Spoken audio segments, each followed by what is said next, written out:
আল কুরআনের পথ, এই পথই আসল পথ, অন্য পথে অন্য মতে নেই যে রহমত। প্রিয় দর্শক শ্রোতাবৃন্দ, আসসালামু আলাইকুম রহমতুল্লাহ। আমন্ত্রণ জানাচ্ছি মেঘনা.টিভির ইসলাম এবং জীবন ঘনিষ্ঠ বিভিন্ন প্রশ্নোত্তর নিয়ে আমাদের নিয়মিত আয়োজনে। আজকে আমাদের আলোচনার মূল বিষয় হচ্ছে রমাদান তথা সিয়াম। আমরা ইসলামের এই গুরুত্বপূর্ণ বিষয়টির বিভিন্ন বিষয়, তাত্ত্বিক কিছু বিষয় এবং মাসালাগত বিভিন্ন বিষয় নিয়ে জানার জন্য আজকে আমাদের স্টুডিওতে আমন্ত্রণ জানিয়েছি। আমাদের সাথে যুক্ত হয়েছেন মাওলানা মোহাম্মদ আতিকুল্লাহ, শরিকাল জামে মসজিদের সম্মানিত খতিব। মাওলানা মোহাম্মদ আতিকুল্লাহকে আমি স্বাগত জানাচ্ছি। আসসালামু আলাইকুম ওয়া রাহমাতুল্লাহি ওয়া বারাকাতুহু। ওয়া আলাইকুম আসসালাম ওয়া রাহমাতুল্লাহি ওয়া বারাকাতুহু। দর্শকদের পক্ষ থেকে আপনাকে আমরা স্বাগত জানাচ্ছি আমাদের আজকের এই অনুষ্ঠানে। প্রিয় দর্শকবৃন্দ, আমরা বেশ কিছু প্রশ্ন আপনাদের নিকট থেকে পেয়েছি এবং আমরাও বেশ কিছু প্রশ্ন রেডি করেছি। সম্মানিত মেহমানের নিকট থেকে আমরা জানব। জি মুহতারাম, আমরা প্রথমেই আপনার কাছ থেকে রমাদানের উৎসগত, এই শব্দের উৎসগত বিষয়টা নিয়ে একটু জিজ্ঞেস করব যে রমাদান, সিয়াম, রোজা এই শব্দগুলো আসলে কোথা থেকে এসেছে, আমাদেরকে যদি একটু বলতেন। জি ধন্যবাদ সম্মানিত উপস্থাপক এবং সম্মানিত সুধী দর্শক মণ্ডলী। রমাদানুল মুবারকের যে বিষয়টি নিয়ে আমাকে বলতে বলা হয়েছে সেটি হচ্ছে যে রমাদান, সিয়াম, রোজা এই শব্দগুলোর উৎস বা এই শব্দগুলোর ব্যবহার সম্পর্কে। তা আমরা এখানে দেখতে পাচ্ছি রমাদান শব্দটি আমরা পবিত্র কোরআনুল কারীমের মধ্যে এর উল্লেখ দেখতে পাই। যেমন আল্লাহ সুবহানাহু ওয়া তাআলা সূরাতুল বাকারার 185 নম্বর আয়াতে বলছেন, শাহরু রমাদান আল্লাযী উনজিলা ফীহিল কুরআন হুদাল লিন-নাসি ওয়া বায়িনাতিন মিনাল হুদা ওয়াল ফুরকান। এটি রমাদান মাস, যে মাসে পবিত্র কোরআনুল কারীম নাজিল করা হয়েছে। তো এই রমাদান শব্দের উৎস সম্পর্কে বা মূল সম্পর্কে আরবি ভাষাবিদগণ বলেন যে রমদুন শব্দ থেকে রমাদান শব্দের উৎপত্তি, যার অর্থ হচ্ছে জ্বালিয়ে দেয়া, পুড়িয়ে দেয়া। তো এই অর্থের দিক থেকে এবং রমাদান মাসের যে তাৎপর্য এবং রমাদান মাস আমাদের সামনে যে বার্তা নিয়ে আসে, তাতে আমরা দেখতে পাই শাব্দিক অর্থ এবং এর ব্যবহারিক যে দিক, এর মধ্যে একটি সুন্দর সামঞ্জস্য রয়েছে। যেমন রমাদানুল মুবারক মুমিনদের জীবনের পাপ পঙ্কিলতা, সকল ধরনের ভুল ভ্রান্তি, সকল ধরনের পিছনে করে ফেলা সকল ধরনের অন্যায়, যেগুলো মুমিন জীবনকে ত্রুটিপূর্ণ করে, সেই ত্রুটিগুলো দূর করে সেগুলোকে জ্বালিয়ে পুড়িয়ে একজন মুমিনকে পুত পবিত্র করে, নিষ্পাপ করে দেয় এই রমাদানুল মুবারক। সুতরাং এই শব্দের অর্থ এবং এই মাসের তাৎপর্যের দিক থেকে আমরা একটা সুন্দর মিল দেখতে পাচ্ছি। এটি এরপরে হচ্ছে রমাদান মুবারকের গুরুত্বপূর্ণ যে ইবাদতটি, যেটির কারণে রমাদান মুবারক আলাদাভাবে বিশেষায়িত, সেটি হচ্ছে সওম, অর্থাৎ রোজা পালন করা, যেটা আমরা বাংলায় জেনে থাকি। রোজা শব্দটি ফার্সি থেকে এসেছে, আর সওম শব্দটির ব্যবহার আমরা কোরআনুল কারীমে পাই, আরবি ভাষায় শব্দটির ব্যবহার রয়েছে। সওম শব্দের শাব্দিক অর্থ হচ্ছে আল ইমসাক আনিশ শাই, কোনো কিছু থেকে বিরত থাকা। আমরা ইবাদত হিসাবে সিয়াম বা সওম ছাড়াও আরেকটি জায়গায় পবিত্র কোরআনের ব্যবহার দেখতে পাই। হযরত মারিয়াম আলাইহিস সালাম, তিনি যখন ঈসা আলাইহিস সালাম পিতৃবিহীন অবস্থায় জন্ম লাভ করলেন আল্লাহ তাআলার বিশেষ কুদরতে, তখন মানুষজনের যে বিব্রতকর প্রশ্ন, সেই প্রশ্নের জবাবে তিনি বলেছিলেন যে ইন্নী নাযারতু লির-রহমানি সাওমান ফালান উকাল্লিমাল ইয়াওমা ইনসিয়া, যে আমি মহান প্রভুর জন্য বা আমার মহান দয়াময় রবের জন্য, রহমানের জন্য মানত করেছি, নজর করেছি যে আমি চুপ থাকবো কথা বলা থেকে। আমি নজর অবস্থায় রয়েছি, এই কারণে আমি কথা বলতে পারছি না। ফালান উকাল্লিমাল ইয়াওমা ইনসিয়া, যেন আজকের দিনে মানুষদের সাথে আমি কথা বলতে পারছি না। তো এইভাবে তিনি উত্তরটা দিয়েছিলেন। এর দ্বারা এখানে যেটা বোঝা যাচ্ছে যে আল ইমসাকু আনিল কালাম, কথা বলা থেকে বিরত থাকার অর্থ প্রকাশ করেছে এখানে। আর যেটা পবিত্র কোরআনে সিয়াম হিসাবে, অর্থাৎ ইবাদত হিসাবে যেটা বর্ণিত হয়েছে, সেটা হচ্ছে যে আল ইমসাকু আনিশ শাহাওয়াতি ওয়াল আকলি, অর্থাৎ জৈবিক চাহিদা পূরণ করা থেকে এবং খাওয়া দাওয়া থেকে বিরত থাকার নাম হচ্ছে সিয়াম। মিন তুলুইল ফাজরি ইলা গুরুবিশ শামসি, ফজর থেকে মাগরিব পর্যন্ত। তো তাহলে দেখতে পাচ্ছি যে সিয়ামের যে শব্দের অর্থ এবং এখানে যে ইবাদতের ধরন, এটি একটি সামঞ্জস্যপূর্ণ বিষয়। আমরা পবিত্র কোরআন কারীম থেকে এই দুইটি শব্দের উল্লেখ পাই এবং রোজা শব্দটি এসেছে ফার্সি ভাষা থেকে, যার ব্যবহারগত অর্থ সিয়ামের অর্থের সাথে মিল রয়েছে। তো যেহেতু এটি বিদেশি শব্দ হিসেবে বাংলা ভাষায় ব্যবহৃত হয়, এর ব্যবহার আমাদের সমাজে প্রচলিত আছে, এটি দূষণীয় নয়, এটি বলেছেন ভাষাবিদগণ। সংক্ষেপে এই হচ্ছে সিয়াম শব্দের এবং রমাদান শব্দের উৎপত্তিগত দিক। তো যেহেতু এখানে একটি কথা একটু বলে রাখা প্রয়োজন, বলা হচ্ছে যে কুতিবা আলাইকুমুস সিয়ামু কামা কুতিবা আলাল্লাযিনা মিন ক্বাবলিকুম, সূরাতুল বাকারা 183 নং আয়াতে।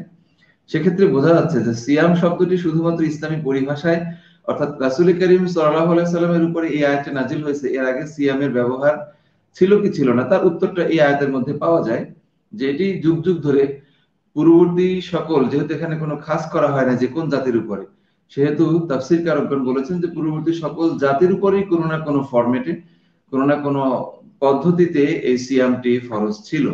সুতরাং আমরা বলতে পারি যে সিয়াম শব্দটি যুগ যুগ ধরেই মানুষের অস্তিত্ব যখন থেকে, তখন থেকেই এই সিয়াম শব্দটির কোনো না কোনো পর্যায়ে ব্যবহার ছিল বলে আমরা বলতে পারি আর কি। জি, ধন্যবাদ মোহতারাম। আমরা আপনার কথা থেকে যেটা বুঝলাম যে সিয়ামের মূল বিষয়টা হচ্ছে বিরত থাকা, মানে কোনো কিছু করার চেয়ে না করার বিষয়টার উপরে বেশি গুরুত্ব দেওয়া হয়েছে। আপনার এই এখনকার আলোচনায় আপাতত সেটা বুঝতে পেরেছি, আমরা হয়তো আরও সামনের প্রশ্নগুলো থেকে আরও ক্লিয়ার হব।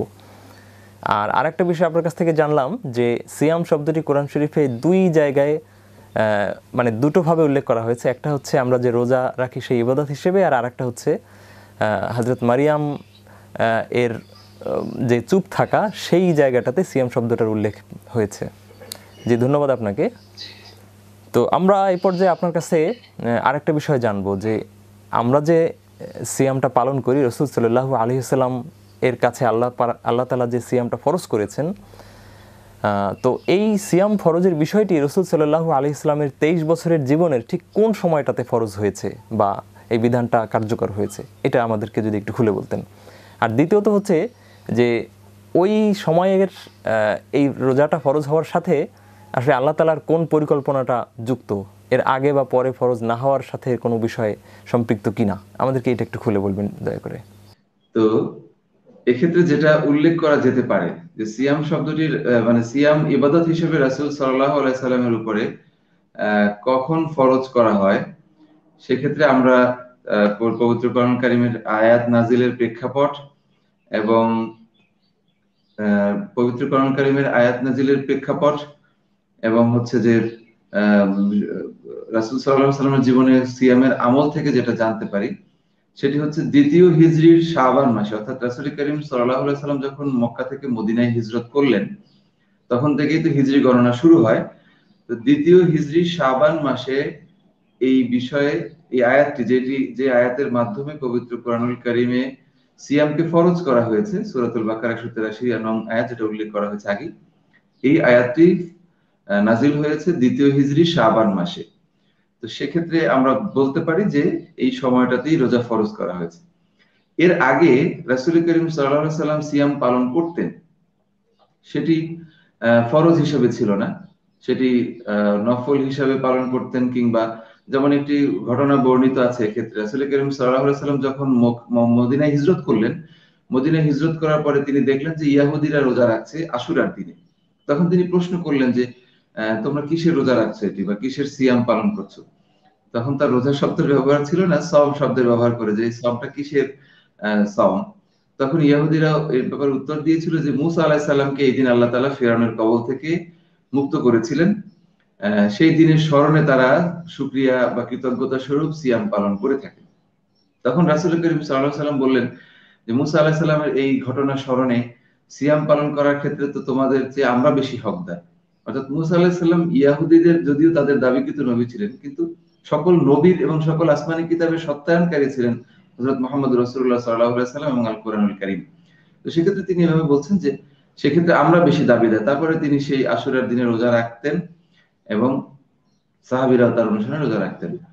এভাবে প্রথম হিজরি পর্যন্ত বা প্রথম হিজরিতে রোজা রেখেছিলেন রাসূল করিম সাল্লাল্লাহু আলাইহি ওয়াসাল্লাম। দ্বিতীয় হিজরিতে যখন এই আয়াত নাজিল হলো তখন থেকে এই এক মাসের যে রোজার বিধিবিধান আল্লাহ তাআলা দিলেন, কুতিবা আলাইকুমুস সিয়াম, এই রোজা এইভাবে এই পদ্ধতিতে রাসূল রাখতে শুরু করলেন। এটি হচ্ছে রোজা ফরজ হওয়ার সময়কাল বলতে গেলে।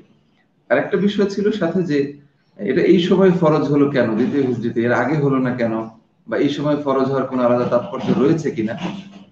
এক্ষেত্রে আমি যতটুকু বুঝতে পারছি বা আমার যতটুকু জানা, সেটি হচ্ছে যে আমরা যদি অন্যান্য ইবাদত গুলোর ব্যাপারেও দেখি, ইসলামের যে সমস্ত বিধিবিধান গুলো রয়েছে, ফরজ ইবাদত গুলো রয়েছে, সেগুলোর ক্ষেত্রে আমরা দেখতে পারি যে কয়েকটা বিষয়ে আল্লাহ সুবহানাহু ওয়া তাআলার হিকমা বা তার যে বিধান দেওয়ার যে পদ্ধতি, সেই পদ্ধতির দিকে তাকালে দেখতে পারি যে আল্লাহ সুবহানাহু ওয়া তাআলা রাসূলের নবুয়তি জিন্দেগীর বিভিন্ন সময়ে, বিভিন্ন প্রেক্ষাপটে, বিভিন্ন প্রয়োজনে ইবাদত বন্দেগী এগুলো পর্যায়ক্রমে ফরজ করেছেন, একসাথে ফরজ করে দেননি।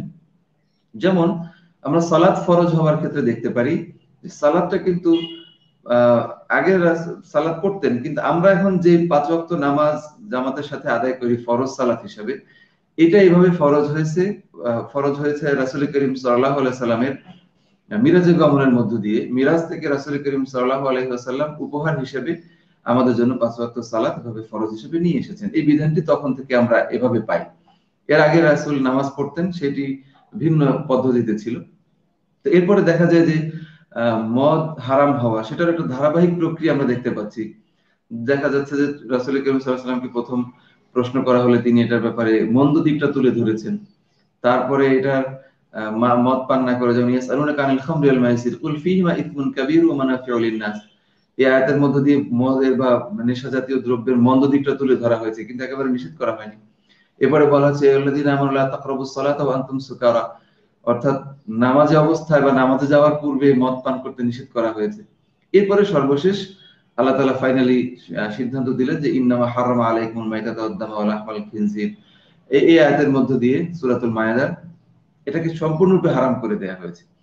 অর্থাৎ দেখা গিয়েছে যে ইসলামের অন্যান্য বিধিবিধানগুলো নাজিল করার ক্ষেত্রেও ধারাবাহিক একটি প্রক্রিয়া মেনটেন করা হয়েছে অনেক ইবাদতের ক্ষেত্রে, যাতে করে সেই জাহিলি সমাজ থেকে যে মানুষগুলো পরিবর্তিত হয়ে আল্লাহর গোলাম হওয়ার প্রচেষ্টায় রত ছিলেন, তাদের যেন সেটি আমল করতে কঠিন না হয়ে যায়। আল্লাহ তাআলা যেমন এই সূরা বাকারার 185 নং আয়াতে যেখানে শাহর রমাদানের কথা বলা হয়েছে, সেখানে একটি কথা বলেছেন, ইউরিদুল্লাহু বিকুমুল ইউসরা ওয়ালা ইউরিদু বিকুমুল উসরা, আল্লাহ চান তোমাদের জন্য সহজ করতে, তিনি তোমাদের জন্য কঠিন করতে চান না।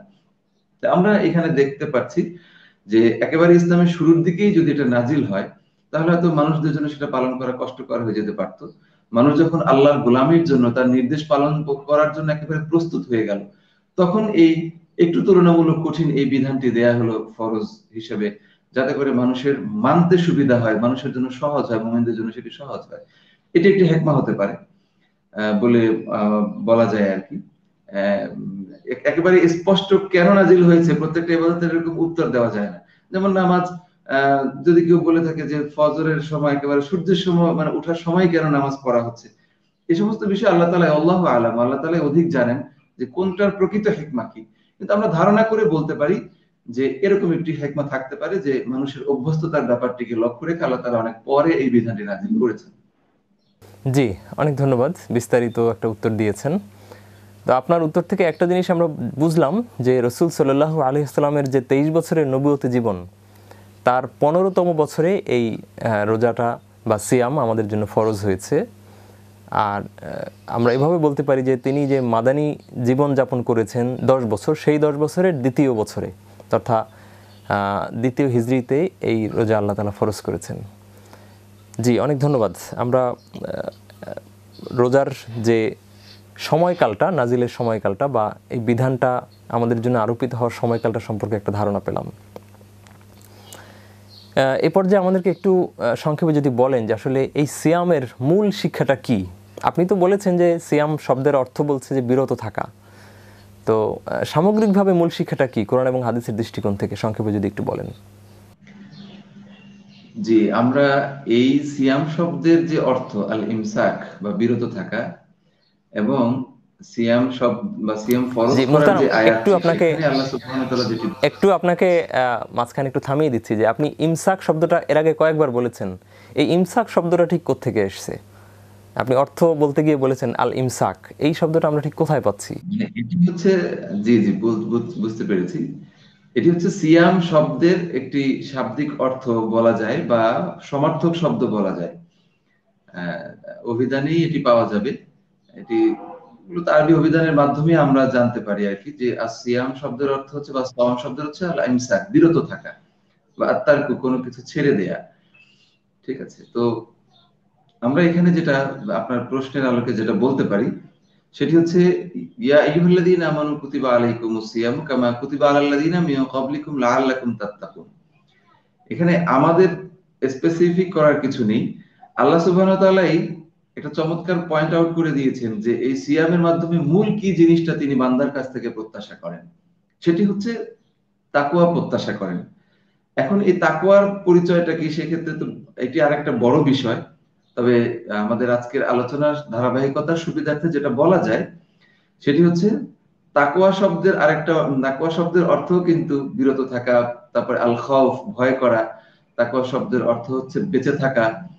এগুলো হচ্ছে তাকওয়া শব্দের অর্থ। যেমন আমরা পবিত্র কোরআনে এই শব্দের মূল যে অক্ষরগুলো ওয়াকায়া, তো সেখানের এই ব্যবহার থেকে আমরা দেখতে পারি সূরাতুত তাহরিমের মধ্যে আল্লাহ বলছেন, ইয়া আইয়ুহাল্লাযীনা আমানু কু আনফুসাকুম ওয়া আহলিকুম নারা। হে ঈমানদারগণ, তোমরা নিজে এবং তোমাদের পরিবার পরিজনকে জাহান্নামের আগুন থেকে বাঁচাও। এই কু শব্দটি মূলত তাকওয়া শব্দের একটি পরিবর্তিত রূপ। পরিবর্তিত রূপ বলতে আরবি ভাষায় এটাকে বলা হয় যে একটা মাত্রা থেকে বিভিন্ন ধরনের রূপে শব্দ পরিবর্তিত হয়, তাসরিফ হয়, সেখান থেকে কু এসছে।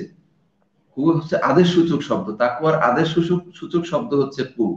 আরেকটা আদেশ সূচক শব্দ ব্যবহৃত হয় ইত্তাকু। তো এই কু শব্দ দিয়ে বোঝানো হয়েছে যে তোমরা আগুন থেকে বেঁচে থাকো।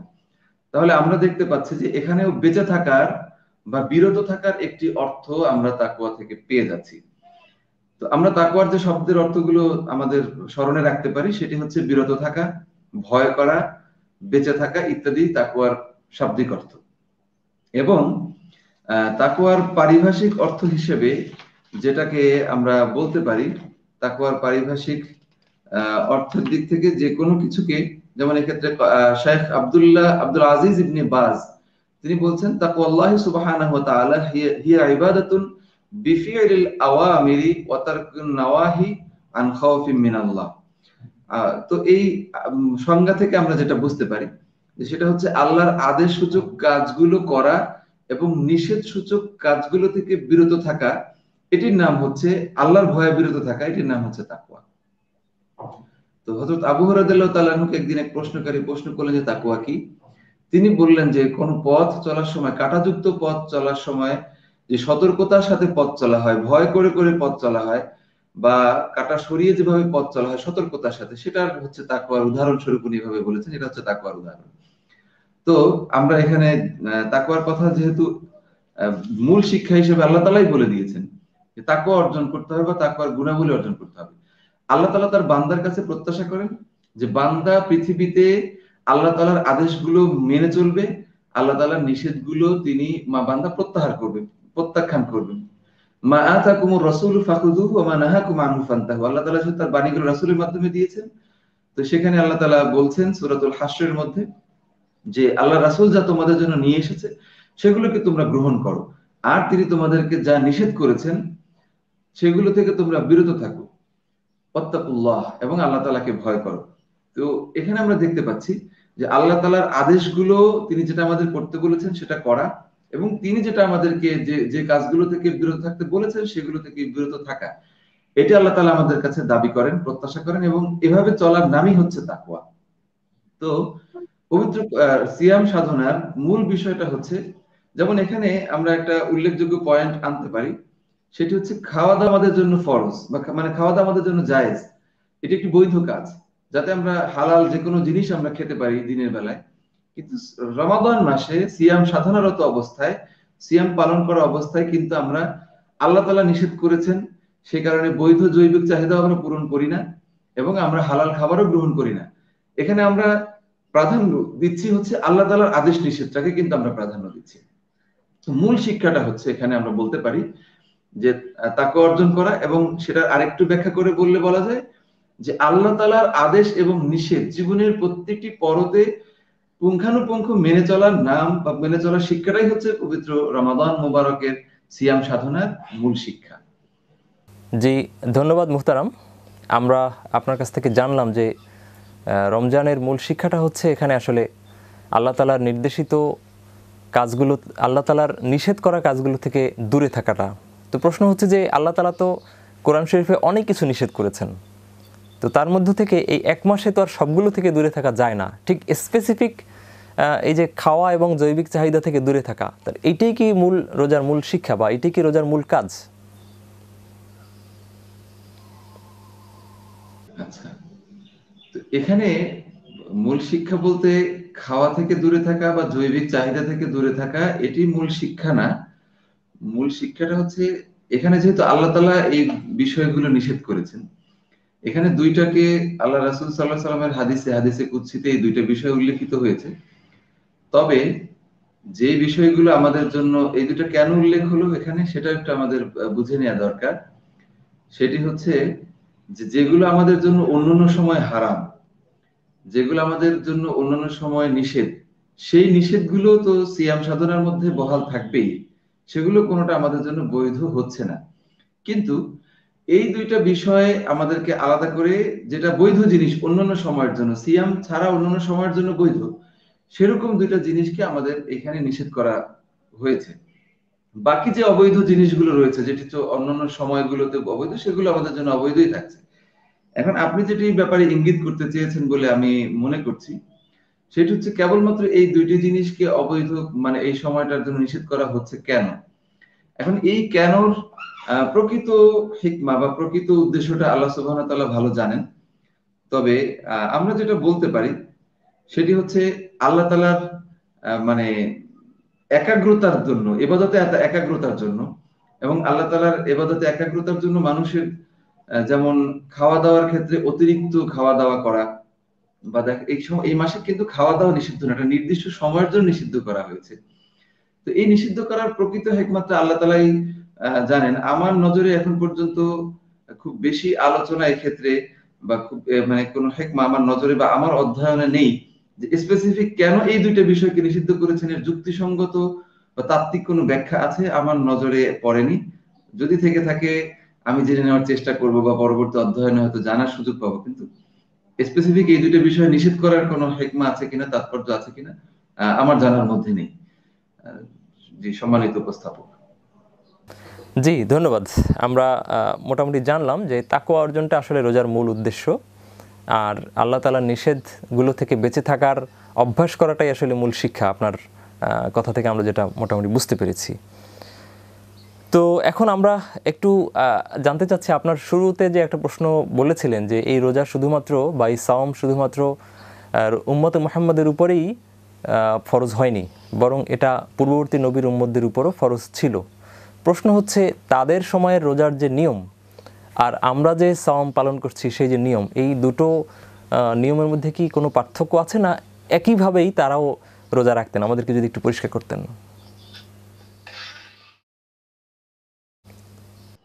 জি, এখন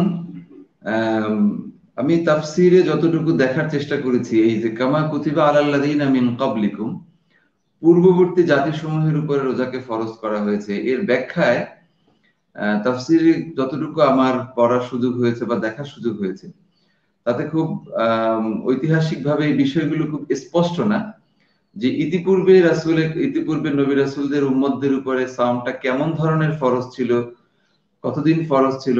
এরকম নূহ আলাইহিস সালামের উপরে 1 মাস এরকম সাওম ফরজ ছিল, এরকম একটি বর্ণনা পাওয়া যায়।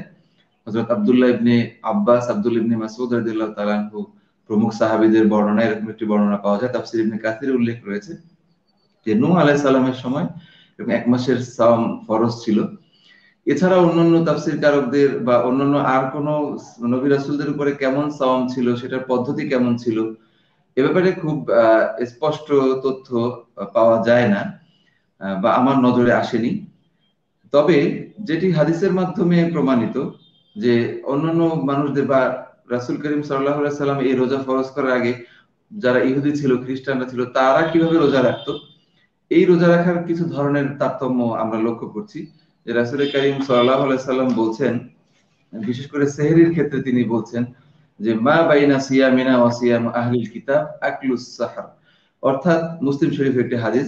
এখানে রাসূল করিম সাল্লাল্লাহু আলাইহি ওয়াসাল্লাম বলছেন যে আমাদের সিয়াম এবং আহলে কিতাবদের সিয়ামের মধ্যে, অর্থাৎ ইহুদি খ্রিস্টান যারা পূর্ববর্তী কিতাবের অনুসারী, তাদের সিয়ামের মধ্যে পার্থক্য হচ্ছে সেহরি খাওয়া। অর্থাৎ তারা সেহরি খেত না, আমরা সেহরি খাই। আমাদেরকে সেহরি খাওয়ার জন্য উৎসাহিত করা হয়েছে, এর ফজিলত বর্ণনা করা হয়েছে অনেক।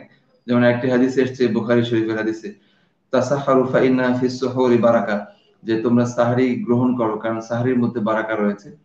তো এইরকম একটি পার্থক্য দেখতে পাচ্ছি আমরা এই হাদিস দুটার মধ্য দিয়ে, যে তারা সেহরি খেত না, আমরা সেহরি খাওয়ার আমাদের জন্য বিধান রয়েছে। ইফতারের ক্ষেত্রে এরকম বর্ণনা আছে যে অন্যান্য আহলে কিতাবরা ইফতার করতে দেরিতে, আমাদেরকে ইফতার দ্রুত করার জন্য বলা হয়েছে, মানে দেরি না করার জন্য, ইফতারের সূর্যাস্তের সাথে সাথে ইফতার করার জন্য, গ্রহণ করার জন্য বলা হয়েছে। এরকম কিছু পার্থক্যের উল্লেখ পাওয়া যায়। এর যে আরো অনেক বেশি কোনো পার্থক্য আছে কিনা আমার নজরে খুব একটা আসেনি। আল্লাহু আ'লাম। জি, ধন্যবাদ। আমরা পূর্ববর্তী উম্মতের সাথে একটা পার্থক্য অন্ততপক্ষে জানলাম, যে তাদের সময় সেহরিটা রমজানের কোনো সাওমের কোনো পার্ট ছিল না, আমাদের জন্য যেটা সাওমের একটা অংশ হয়ে গেছে এবং উৎসাহ দেওয়া হয়েছে এবং এর মধ্যে বরকত আছে। তো ধন্যবাদ। আমরা এবার একটু জানতে চাচ্ছি যে রমাদানে এক মাসে আমরা যে শিক্ষাটা অর্জন করব, বিরত থাকার যে শিক্ষাটা, তো এটা কি বাকি সারা 11টা মাসে কাজে লাগানোর সাথে কোনো বিষয় জড়িত আছে কিনা? তা তো অবশ্যই, এটি একটি গুরুত্বপূর্ণ দিক আমাদের সিয়াম সাধনার। একজন বিখ্যাত তাবেঈ মুআল্লা রাহিমাহুল্লাহ, তিনি একটি কথা বলেছেন। সেটি তিনি বলেছেন যে সাহাবীরা কিভাবে রোজা রাখতেন, তার পূর্ববর্তীদের প্রসঙ্গে বলেছেন যে সাহাবায়ে আজমাইন তারা রমাদানুল মুবারকের 6 মাস আগে থেকে প্রস্তুতি গ্রহণ করতেন এবং রমাদানুল মুবারক শেষ হবার পরবর্তী 6 মাস রমাদানুল মুবারকের শিক্ষাগুলোকে তারা কাজে লাগানোর চেষ্টা করতেন। এটি বলেছেন একজন প্রখ্যাত তাবেঈ মুআল্লা। তো সেই ক্ষেত্রে আমরা তাহলে ধরে নিতে পারি যে সাহাবীদের প্র্যাকটিসে এই বিষয়টি ছিল, যে বাকি সময়গুলো, রমাদানুল মুবারকের যে বাকি সময়গুলো, সেই সময়ে আমাদের রমাদানের শিক্ষাকে কাজে লাগানো জরুরি। তো কি কি শিক্ষা আমরা কাজে লাগাতে পারি, সেক্ষেত্রে আমরা যেটি উল্লেখ করতে পারি এখানে, প্রথম বিষয় হচ্ছে কোরআনের চর্চা করা। রমাদানুল মুবারকে কোরআনের চর্চা করা।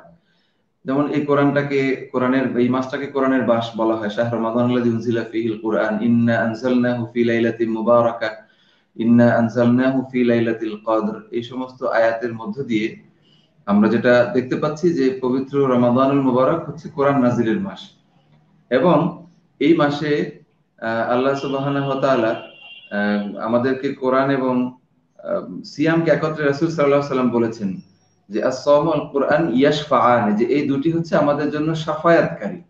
এই দুটিকে একত্রে উল্লেখ করেছেন একটি হাদিসের মধ্যে রাসূল করিম সাল্লাল্লাহু আলাইহি ওয়াসাল্লাম। তাহলে যেহেতু কোরআন এবং সিয়াম ওতপ্রোতভাবে জড়িত নাজিলের দিক থেকে এবং তাৎপর্যের দিক থেকে, সুতরাং আমরা বলতে পারি যে পবিত্র রমাদানুল মুবারকের যে গুরুত্বপূর্ণ দিক, যেমন এখানে আমরা সালাতুত তারাবিতে কোরআন পড়ার একটি প্র্যাকটিস আমরা জানি, কিয়ামুল লাইলে দীর্ঘ, সালাতুত তাহাজ্জুদে রাসূল করিম সাল্লাল্লাহু আলাইহি ওয়াসাল্লাম দীর্ঘ তেলাওয়াত করতেন, এটি আমরা হাদিস থেকে জানতে পারি।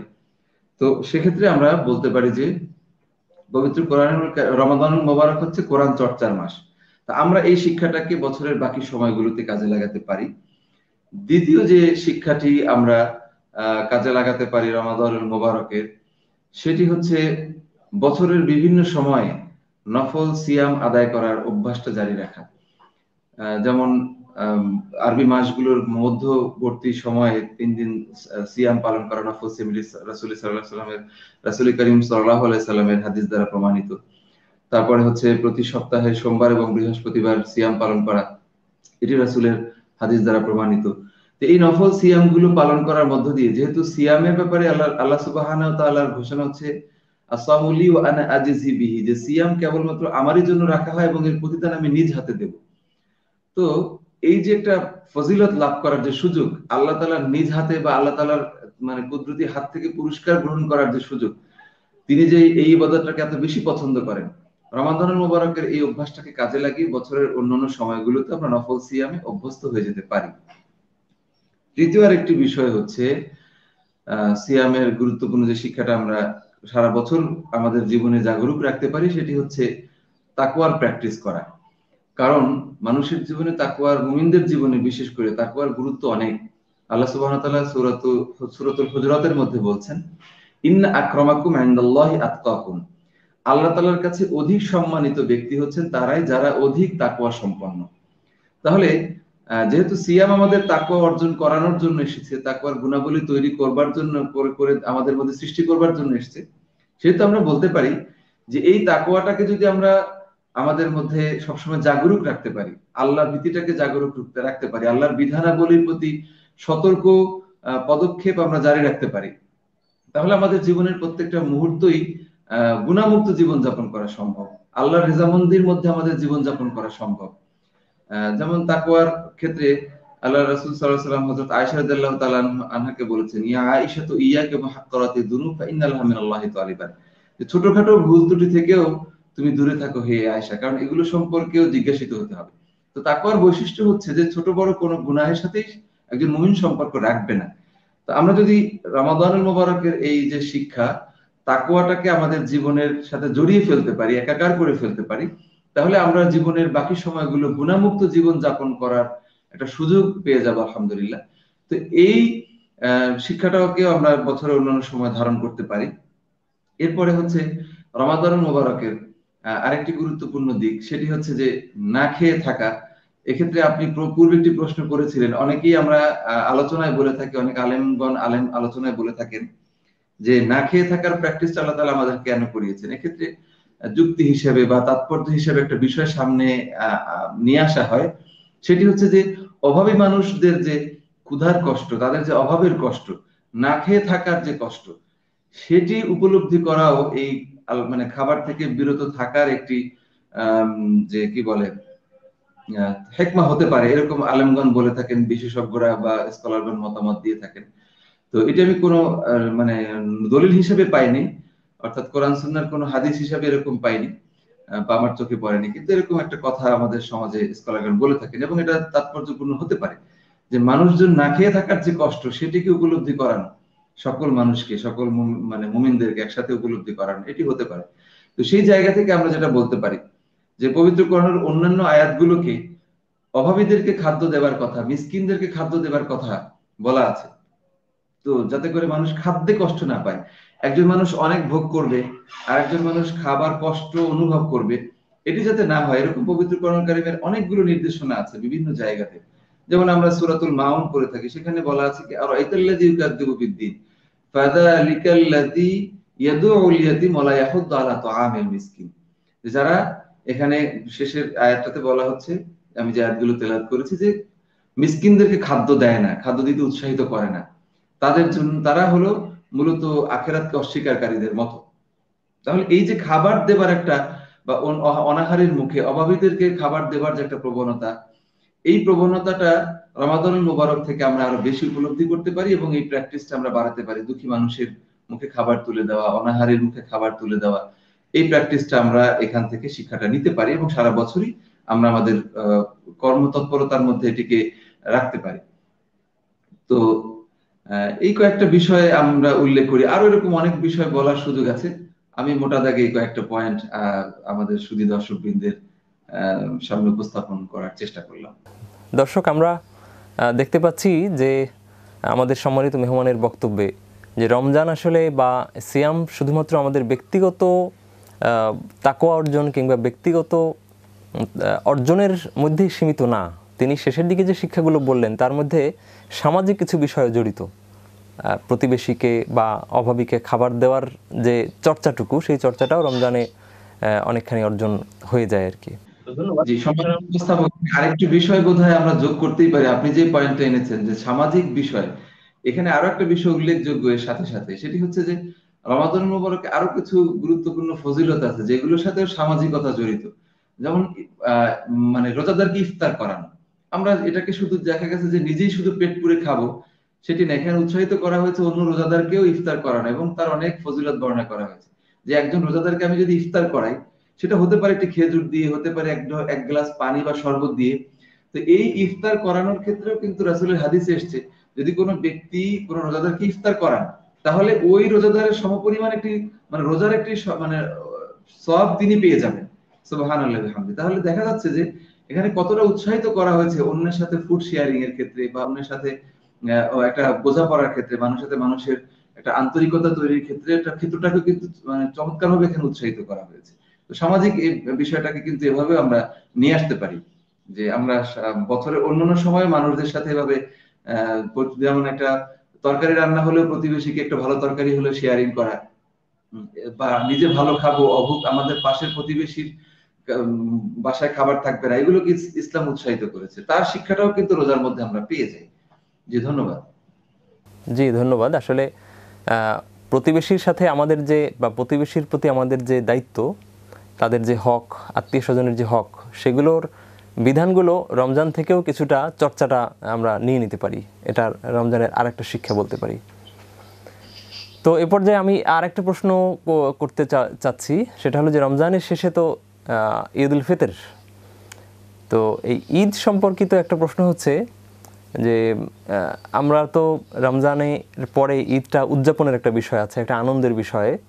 তো এই আনন্দ, এই উদযাপনের সাথে তো কেনাকাটার সম্পর্ক যুক্ত থাকে, এর সাথে কিছু প্রস্তুতির বিষয় থাকে। এখন আমাদের সমাজটা এতটা জটিল হয়ে গেছে যে কেনাকাটা করতে গিয়ে আমাদের বেশ সময় চলে যায়। তো ঈদের এই আনন্দ যেটা ইসলামই বলেছে, সেই আনন্দটা করতে গিয়ে রমজানের যে কিছুটা আমরা ত্রুটি হওয়ার সুযোগ লক্ষ্য করি, এই দুটোর মধ্যে আসলে সমন্বয় কি করে করা সম্ভব যদি বলতেন। কারণ আমাদের রমজানের শুরু থেকে বা মাস থেকেই কেনাকাটার জন্য আমাদেরকে প্রিপারেশন নিতে হয়। তো কিভাবে আমরা সমন্বয় করতে পারি? জি, তো খুব গুরুত্বপূর্ণ একটি দিক আপনি তুলে এনেছেন বলে আমরা মনে করি যে ঈদ উল ফিতরের আনন্দ আমাদের রমাদান মোবারকের সাথে মানে যে সাংঘর্ষিক একটা অবস্থার তৈরি করে, এটিকে সমন্বয় কিভাবে করা যেতে পারে। এখানে আমাদের মনে রাখা দরকার দুটো বিষয়। একটা হচ্ছে আল্লাহ সুবহানাহু ওয়া তাআলা তার বান্দাদের জন্য এই ঈদের বিধান দিয়েছেন, ঈদ উল ফিতর এবং ঈদ উল আযহা, এবং এগুলো মুমিনদের আনন্দের একটি উপলক্ষ, এবং এই সময়টাকে আনন্দের জন্যই আল্লাহ তাআলা বরাদ্দ করেছেন। তবে আমরা একটা বিষয় এখানে লক্ষ্য করতে পারি যে ইসলামের যে আনন্দ উৎসব বা আয়োজনের যে ধরন, সেই ধরনটার মধ্যেও যেহেতু আল্লাহ তাআলা একটা আয়াতের মধ্যে বলেছেন, সূরাতুল যারিয়াতের মধ্যে, যে ওমা খালাকতুল জিন্না ওয়াল ইনসা ইল্লা লিয়াবুদুন, যে আমি মানুষ এবং জিন জাতিকে আমার ইবাদত ব্যতিরেক অন্য কোনো কাজের জন্য সৃষ্টি করিনি। এই আয়াতের তাৎপর্য অনুযায়ী আমরা উপলব্ধি করতে পারি যে আমাদের প্রত্যেকটা কাজের মধ্যেই ইবাদতের ছাপ থাকতে হবে বা ইবাদতের অনুভূতি থাকতে হবে। এবং প্রত্যেকটা কাজ, সেটি হতে পারে আমার ব্যক্তির কোনো বিষয়, পরিবারের কোনো বিষয়, একান্তই আমাদের চিন্তাগত কোনো বিষয়, প্রত্যেকটা কাজের মধ্যেই ইবাদতের অনুভূতি এবং আল্লাহ রাসূল সাল্লাল্লাহু আলাইহি ওয়াসাল্লাম কর্তৃক প্রদর্শিত পন্থা যদি আমরা অনুসরণ করতে পারি, তাহলে সেটি ইবাদত হয়ে যাবে। তো আমাদের যে আনন্দ উৎসব, এই আনন্দ উৎসবটাও কিন্তু আমাদের আনন্দ উৎসব যেমন একদিকে আল্লাহ তাআলার সন্তুষ্টির পাথেয়, আল্লাহ তাআলার সন্তুষ্টির জন্য আমাদের মানে আমাদের চিত্তকে বিনোদিত করে, আমাদের মানুষের স্বাভাবিক যে প্রবণতা, সেই প্রবণতার চাহিদাটাও পূরণ করে আনন্দের মধ্য দিয়ে। আরেকটা হচ্ছে উবুদিয়াতের যে চেতনা, আল্লাহ তাআলার গোলামের যে চেতনা, সেই চেতনাটাকেও জাগরুক রাখে। এক্ষেত্রে আমরা বলতে পারি যে পবিত্র ঈদ উল ফিতরের যে আনন্দ, সেই আনন্দ সহ সকল আনন্দের ক্ষেত্রে আমরা যেটা দেখতে পারি আল্লাহ তাআলার বিধানের মধ্যে, যেমন ঈদ উল ফিতরের আনন্দটা শুরু হয় সালাতুল ঈদ বা ঈদের নামাজের মধ্য দিয়ে। এখানেও আল্লাহ তাআলার গোলামির একটি অনুভূতি সৃষ্টি করার প্রয়াস আমরা দেখতে পাই। ঈদ উল ফিতরের শুরুটা হচ্ছে সাদকাতুল ফিতর দিয়ে, অর্থাৎ আমার আনন্দটা একা আনন্দ হবে না। আসলে আনন্দের জিনিসটা কিন্তু একটু আপেক্ষিক। আমরা যদি খুব মনোজাগতিক বিষয় থেকে জিনিসটাকে উপলব্ধি করি, দেখা যাবে আমি যে জিনিসটা করে আনন্দ পাচ্ছি, আরেকজন মানুষ ঠিক ওই জিনিসটাতে খুব প্রচন্ড বিরক্ত হচ্ছে। যেমন আমাদের সময় বর্তমান সমাজে দেখতে পাচ্ছি যে বিয়ে শাদীর অনুষ্ঠানে চরম ভাবে খুব গান বাজনা মানে অভ্যস্ত আমাদের সমাজের মানুষজন, এবং সেটি যিনি বাজাচ্ছেন বা যিনি এটা করছেন তার কাছে খুব আনন্দের হলেও আশেপাশের মানুষের কাছে প্রচন্ড বিরক্তি এবং প্রচন্ড কষ্টের কারণ হচ্ছে। তাহলে দেখা যাচ্ছে যে একজনের কাছে যেটা আনন্দ, অন্যজনের কাছে সেটি প্রচন্ড বিরক্তির বিষয়। তো সাকল্যে যে বিষয়টি, সেটি হচ্ছে আমাদেরকে ভালো কাজ করে আনন্দ পাওয়ার প্র্যাকটিসটা করতে হবে। এটাকে রাসূল সাল্লাল্লাহু আলাইহি ওয়াসাল্লাম এভাবে বলেছেন, মান সাররাতকা হাসানাতুকা ওয়া সাআতকা সাইয়্যাতুকা ফাআনতা মুমিন। যে যে ব্যক্তি ভালো কাজ করে আনন্দ পেল এবং মন্দ কাজ করে কষ্ট অনুভব করলো, সে মুমিন। তো মুমিন হিসেবে আমরা দেখব যে আমি কোন কাজটাতে আনন্দ পাই। আমি আল্লাহর গোলামি করে আনন্দ পাই, আমি একজন মানুষের সেবা করে আনন্দ পাই, আমি একজন মানুষের মুখে হাসি ফুটিয়ে আনন্দ পাই, আরেকজন মানুষকে কিছু খাওয়াতে পারলে আমি আনন্দ পাই, একজন মানুষকে একটু উপহার দিতে পারলে আমি আনন্দ পাই, একজন মানুষের কষ্ট দূর করতে পারলে আমি আনন্দ পাই। এটা যেমন আমাদের কাছে একটি একদম এটা বিবেকেরও দাবি এবং আল্লাহ তাআলার বিধানেরও এটি দাবি যে এই কাজগুলো হচ্ছে আনন্দের কাজ। কিন্তু পক্ষান্তরে কিছু মানুষ পাওয়া যাবে যারা অন্যকে কষ্ট দিয়ে আনন্দ পায়, অন্যের কাছ থেকে হক নষ্ট করে নিজে নিয়ে ভোগ করে আনন্দ পায়। এখন সেই আনন্দ তো আসলে মানুষের কাছেও গ্রহণযোগ্য না, আল্লাহর কাছে গ্রহণযোগ্য হওয়া তো অনেক দূরের ব্যাপার। তো অনেক লম্বা বলে ফেললাম আমি। মূল যেটা এখানে ফোকাস পয়েন্ট সেটি হচ্ছে ঈদ উল ফিতরের যে বিধানাবলী, সদকাতুল ফিতর, সালাতুল ঈদ, তারপরে হচ্ছে আত্মীয় স্বজনের খোঁজ খবর নেওয়া। তো এই সমস্ত উপলক্ষগুলো আমরা মূল্যায়ন করলে দেখতে পাবো যে আনন্দটাকে এখানে শুধু নিজের সীমাবদ্ধ বা নিজের জৈবিক চাহিদা পূরণ করার মধ্যে সীমাবদ্ধ আল্লাহ তাআলা করে দেননি। আনন্দটাকে মানুষের সমাজের সাথে মিলেমিশে একাকার করে উপভোগ করার জন্য বলেছে। এখন সেক্ষেত্রে ঈদ উল ফিতরের কিছু সুন্নাহ হচ্ছে যে সেখানে একটু কি বলে যে একটু ভালো খাবার দাবারের ব্যবস্থা করা, মিষ্টি মুখ করানো, তারপরে হচ্ছে একটু ভালো পোশাক পরা, উত্তম পোশাক পরার কথা বলা হয়েছে। কিন্তু আমাদের সমাজে যেটা প্রচলিত আছে, যেটার কারণে আমাদের ঈদ উদযাপন মনে হয় যে এক ঐকেন্দ্রিক শুধু, সেটি হচ্ছে নতুন পোশাক কেনার হিড়িক পড়ে যায়। আমার পোশাকের প্রয়োজন আছে কিনাই সেটি গ্রহণযোগ্য মানে ধর্তব্য না, নতুন পোশাক আমাকে কিনতে হবে ঈদ উপলক্ষে, নিজে কিনতে হবে, আত্মীয় স্বজনদেরকে গিফট দিতে হবে।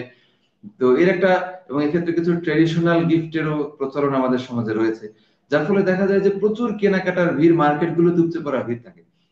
এখন এটি যেমন একটা দিক, আরেকটা গুরুত্বপূর্ণ দিক হচ্ছে আমাদের এই কেনাকাটার ভিড়ে যেটিকে আমরা খুব মিস করি, যেটি আমাদের জীবন থেকে গুরুত্বপূর্ণ একটি বিষয় হারিয়ে যায়, সেটি হচ্ছে লাইলাতুল কদর বা রমজানের শেষ দশকের যে ফজিলত হাদিসে আলাদা করে উল্লেখ করা হয়েছে। সেই দশকের ফজিলতটিকে আমরা চরমভাবে হারিয়ে ফেলি এবং আমাদের জীবন থেকে মিস করি। অথচ আল্লাহ রাসূল সাল্লাল্লাহু আলাইহি ওয়াসাল্লামের নির্দেশ হচ্ছে তোমরা রমজানের শেষ দশকে লাইলাতুল কদর তালাশ করো, অন্বেষণ করো।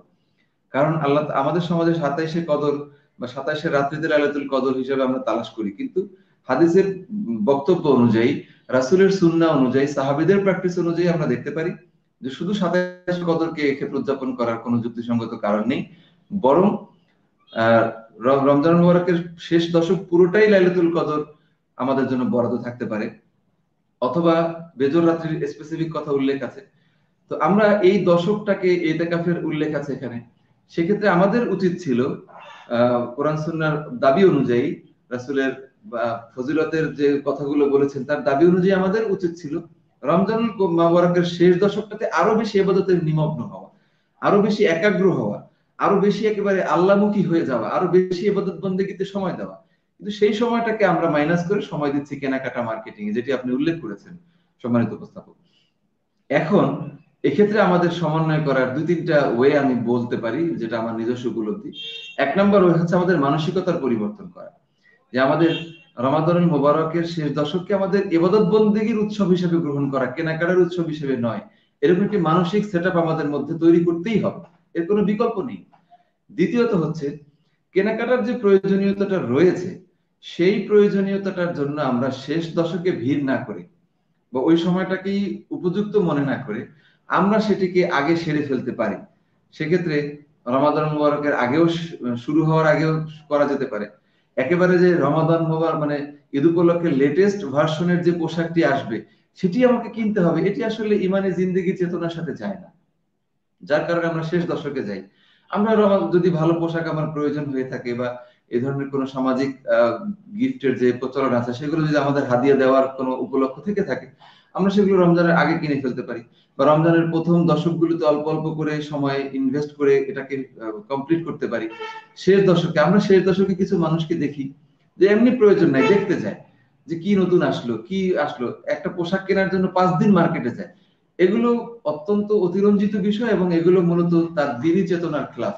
এগুলো মানুষকে আল্লাহর দাসত্বের বা আল্লাহর প্রিয় ভজন হওয়ার চেতনা থেকে দুনিয়াবী লোভ লালসার দিকেই তার মন মানসিকতা ঝুঁকে পড়েছে বলে প্রমাণ করে। সুতরাং আমি এক্ষেত্রে পরামর্শ দিতে চাই সমন্বয় করার জন্য এখন আমাদের মানসিক সেটআপটা করে নেওয়া, যে আমাদের রমজান মুবারকের শেষ দশক উৎসব হিসেবে কাটবে, ইবাদতের উৎসব, কেনাকাটার উৎসব নয়। দ্বিতীয়ত হচ্ছে প্রয়োজনীয় কেনাকাটাগুলো আমরা রমাদানের আগে শেষ করতে পারি, অথবা রমাদানুল মুবারকের প্রথম দিক থেকে অল্প অল্প করে কাজ সমাপ্ত করতে পারি। এভাবে করে আমরা এটাকে সমন্বয় করতে পারি, যাতে আমরা ইবাদতের যে প্রকৃত হক সেটাও আদায়ের চেষ্টা করতে পারবো, আবার ঈদুল ফিতরের আনন্দ উৎসবের পরিপূর্ণতাও নিশ্চিত করতে পারবো ইনশাআল্লাহ। জি, ধন্যবাদ মুহতারাম। আমরা আপনার ঈদ সংক্রান্ত আলোচনা থেকে আসলে দুটো কনক্লুশন চাইলে ড্র করতে পারি। যেমন একটা হচ্ছে যে অন্যান্য বা প্রচলিত আনন্দের সাথে অন্যের কষ্টের একটা সম্পর্ক মানে থাকতে পারে। যেমন ঈদে কেউ যদি বিয়ের অনুষ্ঠান বা ব্যক্তিগত অনুষ্ঠানে উচ্চস্বরে গান বাদ্য করে, সেটা প্রতিবেশীর কষ্টের একটা কারণ হতে পারে। কিন্তু ঈদ বা ইসলামের যে সামাজিক আনন্দের বিষয়গুলো, সেগুলোর সাথে অন্যের কষ্ট দেওয়ার বিষয়টা তো জড়িত নয়ই, বরং কখনো কখনো অন্যকে সাথে নিয়ে আনন্দ করার বিষয়টি সম্পর্কযুক্ত। তো এটা একটা ভালো মানে কনক্লুশন ইসলামের পক্ষ থেকে আমরা বলতে পারি।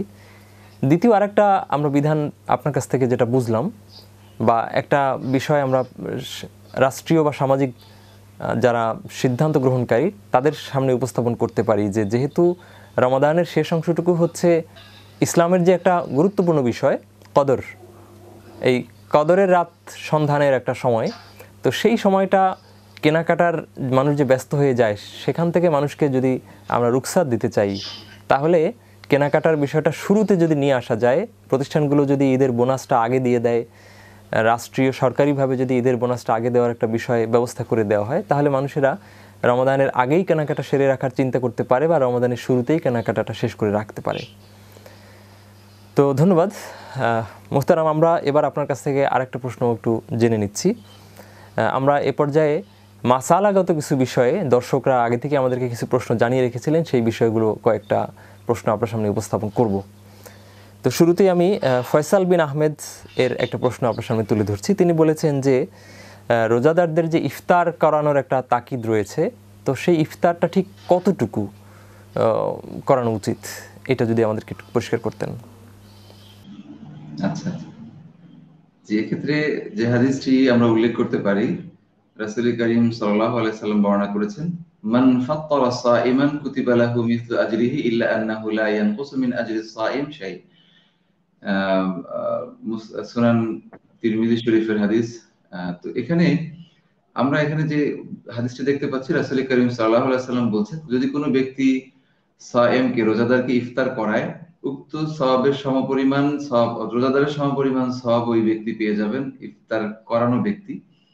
এতে ওই রোজাদারের সওয়াবের কোনো ঘাটতি হবে না যাকে ইফতার করানো হচ্ছে।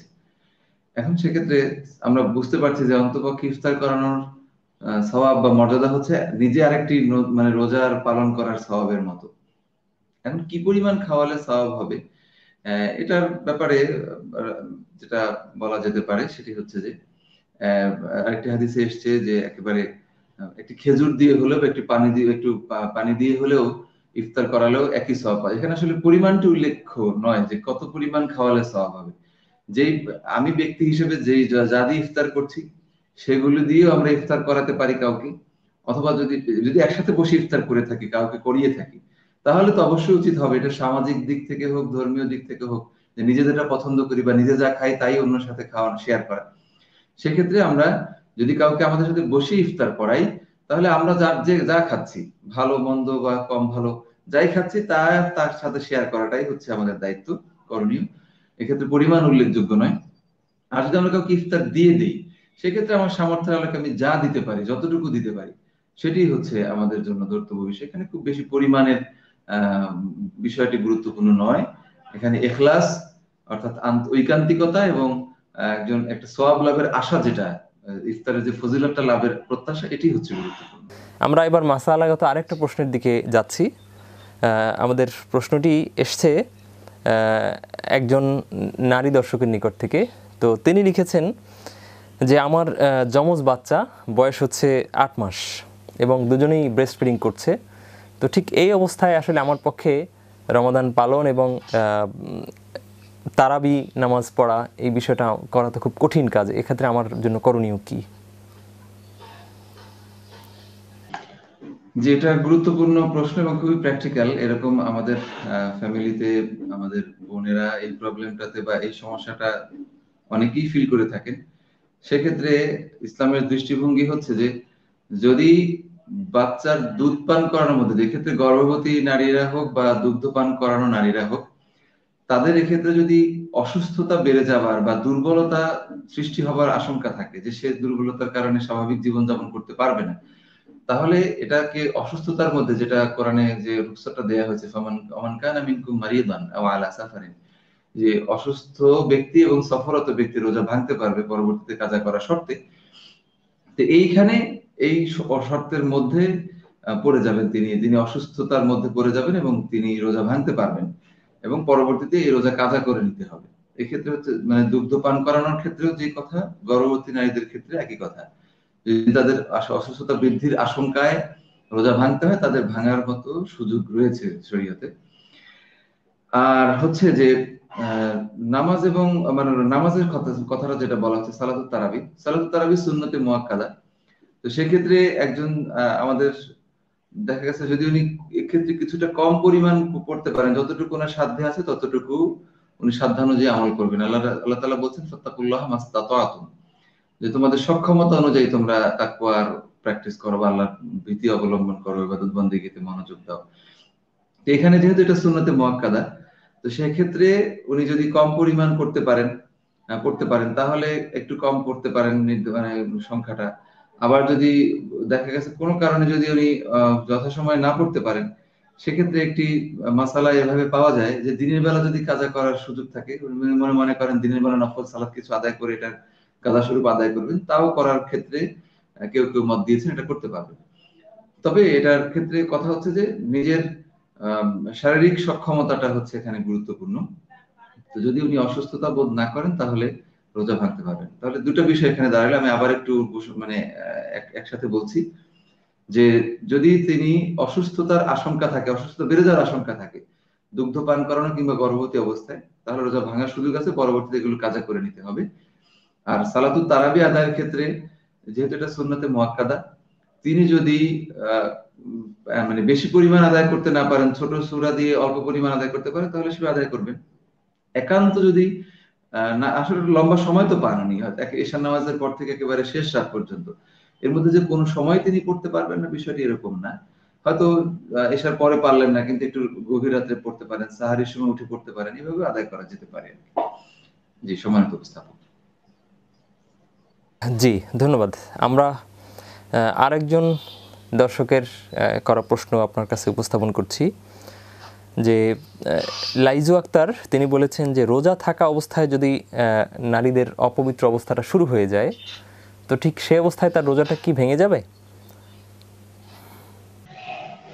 জি, যদি রোজা থাকা অবস্থায় পিরিয়ড শুরু হয়ে যায় তাহলে রোজা ভেঙে যাবে, এটি হচ্ছে সর্বসম্মত মত। এক্ষেত্রে হযরত আয়েশা রাদিয়াল্লাহু তাআলা আনহার একটি হাদিস উল্লেখযোগ্য।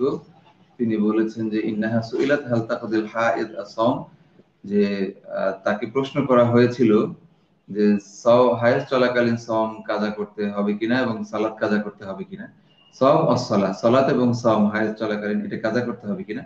ফাকালা, তিনি তখন উত্তর দিয়েছিলেন কুন্না নুআম্মিরু বিকাদাইস সাওম ওয়া লা নুআম্মিরু বিকাদাইস সালাত। বুখারী এবং মুসলিম দুইটা গ্রন্থে হাদিসটি বর্ণিত আছে যে আমরা আদেশপ্রাপ্ত হয়েছি সাওমের কাজা করার ক্ষেত্রে, কিন্তু সালাতের কাজা করতে হবে না। আমরা মোটামুটি জানি নিশ্চয়ই যে সালাত যেটা কাজা হয় পিরিয়ড চলাকালীন অবস্থায় বাদ যায়, সেই সালাত আর কাজা করতে হয় না, কিন্তু সাওম কাজা করতে হয়।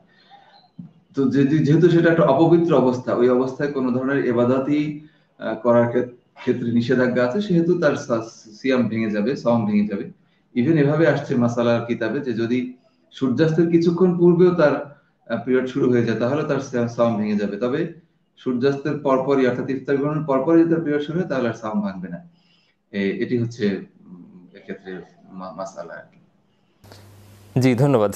আমরা আরেকটা প্রশ্ন আপনার সামনে উপস্থাপন করছি। ফাতেমা স্মৃতি তিনি প্রশ্ন করেছেন যে ইফতার কি আজান শুরু হওয়ার সাথে সাথেই করা, নাকি আজান শেষ হওয়ার পরে করা উচিত? কারণ আজানের তো একটা জবাব দিতে হয়, তো সেই আজানের হক আদায় করতে হলে তো ইফতার করাকালীন এটা কঠিন হয়ে যায়। এই জায়গাটা আসলে কিভাবে সমন্বয় করা যেতে পারে? যেটা চমৎকার প্রশ্ন।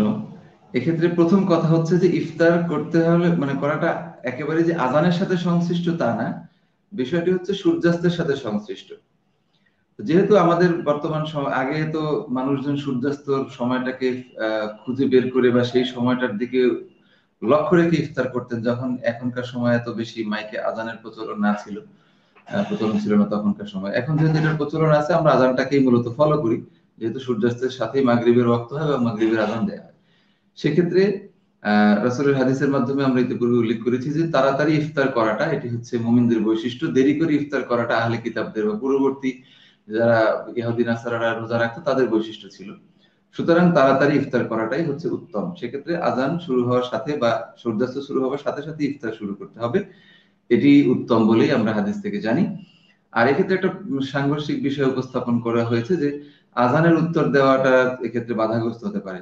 তো আমার মনে হয় যে যতটুকু আমি বুঝতে পারছি যে ইফতার করার সাথে সাথে যদি কেউ আজানের উত্তর দেওয়ার চেষ্টা করেন, তাহলে এটা খুব অসম্ভব বিষয় না।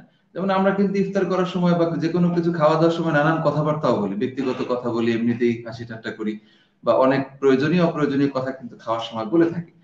তো সেক্ষেত্রে আদার উত্তর দেওয়াটা খুব কষ্টসাধ্য বিষয় এরকম আমার কাছে মনে হচ্ছে না।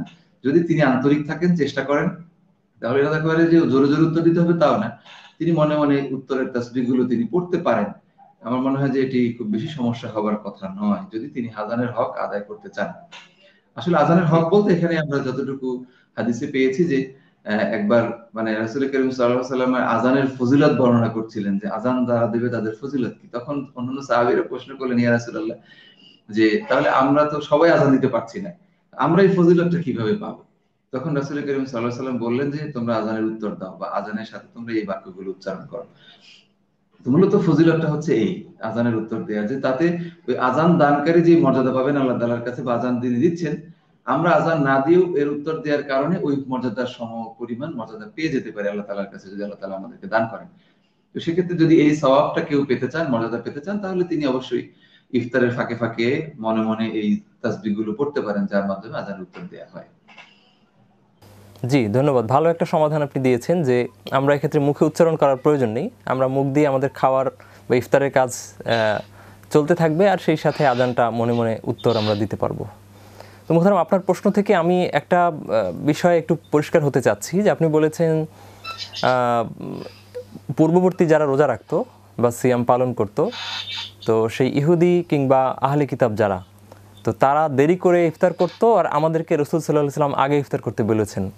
তো তাদের সাথে আমাদের যেন মিল না হয়, সেরকম একটা রাসূল সাল্লাল্লাহু আলাইহি ওয়াসাল্লামের নির্দেশনা আছে। প্রশ্ন হচ্ছে যে তাদের সাথে মিল হলে আমাদের সমস্যাটা কোথায়? এর মানে কি আমরা এটা বলতে পারি যে আমাদের জীবনের সর্বক্ষেত্রে ইহুদি নাসারাদের সাথে যেন একটু পার্থক্য সৃষ্টি হয়, এই বিষয়টা কি কোনো এখান থেকে আমরা বুঝতে পারি? বিষয়টা কি এরকম? আপনি একটি গুরুত্বপূর্ণ বিষয়ের দৃষ্টিতে এনেছেন। এক্ষেত্রে আমরা যতটুকু সংক্ষেপে বলা যায় তা হচ্ছে যে আহলে কিতাব যারা যারা দাবি করে থাকেন ঈসা আলাইহিস সালাম, মুসা আলাইহিস সালামের অনুসারী, মূলত ঈসা আলাইহিস সালাম বা মুসা আলাইহিস সালামের শরীয়তের সাথে কন্ট্রাডিকশরি বা মানে কি বলে বৈপরীত্য সৃষ্টি করা, এটি মূলত ইসলামের শরীয়তের উদ্দেশ্য না। এখানে বিষয়টি এমন হতে পারে যে যেটা আমরা জেনে থাকবো যে মুসা আলাইহিস সালাম, ঈসা আলাইহিস সালামের শরীয়তের মধ্যে ইহুদিরা খ্রিস্টানরা মানে একেবারে ব্যাপক লেভেলের পরিবর্তন সাধন করেছে, যেই পরিবর্তনের কারণে তাদের আসলে আসল রূপটাই খুঁজে পাওয়া যায় না, যে সেই শরীয়তগুলোর বিধিবিধানগুলোর আসল রূপ কি ছিল। আরেকটা বিষয় হচ্ছে যে আল্লাহ রাসূল সাল্লাল্লাহু আলাইহি ওয়াসাল্লাম কোরআনুল কারীমকে পাঠানো হয়েছে পূর্ববর্তী এই কিতাব এবং নবী রাসূলদের সর্বশেষ সংস্করণ হিসেবে, সত্যায়নকারী হিসেবে। সেহেতু কোরআন এবং রাসূল আসার পরে পূর্ববর্তী শরীয়তের কোনো কিছুই আর গ্রহণযোগ্য না, বা পূর্ববর্তী শরীয়তের কোনো কিছুই আর এখানে কার্যকর না। যদি পূর্ববর্তী শরীয়তের কোনো কিছু এই শরীয়তের জন্য প্রযোজ্য হয়ে থাকে, সেটাকে আল্লাহ সুবহানাহু ওয়া তাআলা এই শরীয়তের মধ্যে দিয়ে দিয়েছেন।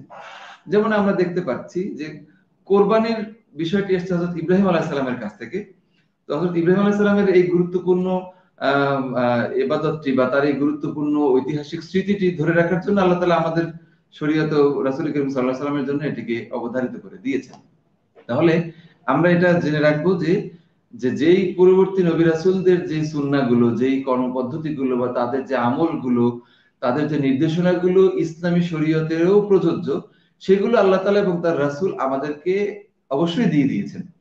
আর এর বাইরে যেগুলো আছে মানে মানে পূর্ববর্তী শরীয়তের যে বিষয়গুলো আমরা অন্যান্য বর্ণনা থেকে পাই, ঐতিহাসিক গ্রন্থগুলো থেকে পাই, বা বর্তমান প্রচলিত তাওরাত জবুর থেকে পাই বা ইনজিল থেকে পাই, এগুলো কোনটাই আর এখন এই শরীয়তের জন্য কার্যকর না, এগুলো সব মানসুখ, এগুলো সব বাতিল। তো সেক্ষেত্রে যারা আহলে কিতাব, তারা যদি প্রকৃত অর্থে রাসূলের অনুসরণ করতেন বা মানে আল্লাহর সন্তুষ্টির জন্য রোজা রাখতেন, তাহলে রাসূলের শরিয়া মানাটাই ছিল তাদের জন্য দায়িত্ব। সেটি না করে তারা যখন তাদের প্রচলিত শরীয়ত মানার চেষ্টা করেছেন, সেটি আসলে প্রকৃত অর্থে তাদের নবী রাসূলদের শিক্ষাও না, সেটা মূলত তাদের নিজেদের বানানো প্র্যাকটিস, তাদের নিজেদের মন গড়া জীবন বিধান বা চিন্তা ভাবনা। আর দ্বিতীয় যে বিষয়টি, সেটি হচ্ছে যে তাদের অনুসরণ সব জায়গায় আমাদের জন্য পরিত্যাজ্য কিনা। হ্যাঁ, এক্ষেত্রে রাসূল করিম সাল্লাল্লাহু আলাইহি সাল্লামের হাদিসে নিষেধ আছে যে ইহুদি নাসারাদের অনুসরণ করে তাদের যেগুলো ধর্মীয় বিষয়, বিশেষ করে যেগুলোকে তারা তাদের ধর্মের সিম্বল হিসেবে ব্যবহার করেন, ইবাদত হিসেবে ব্যবহার করেন, সেই ধরনের কোনো বিষয় মুসলমানদের সাথে সামঞ্জস্যপূর্ণ থাকতে পারবে না। মান তাশাব্বাহা বিকওমিন ফাহুয়া মিনহু, অর্থাৎ যে ব্যক্তি অন্য কওমের সাথে তাশবিহ করবে সে তাদেরই অন্তর্ভুক্ত হবে। রাসূলের হাদিসে এসেছে ও কামা ক্বালা আলাইহিস সালাতু ওয়াসসালাম। তো এই কারণে তাদের সাথে সামঞ্জস্যপূর্ণ কোনো ইবাদত করার, কোনো বিধান মেনে চলার কোনো সুযোগ মুমিনদের জন্য নেই। জি, সম্মানিত উপস্থাপক।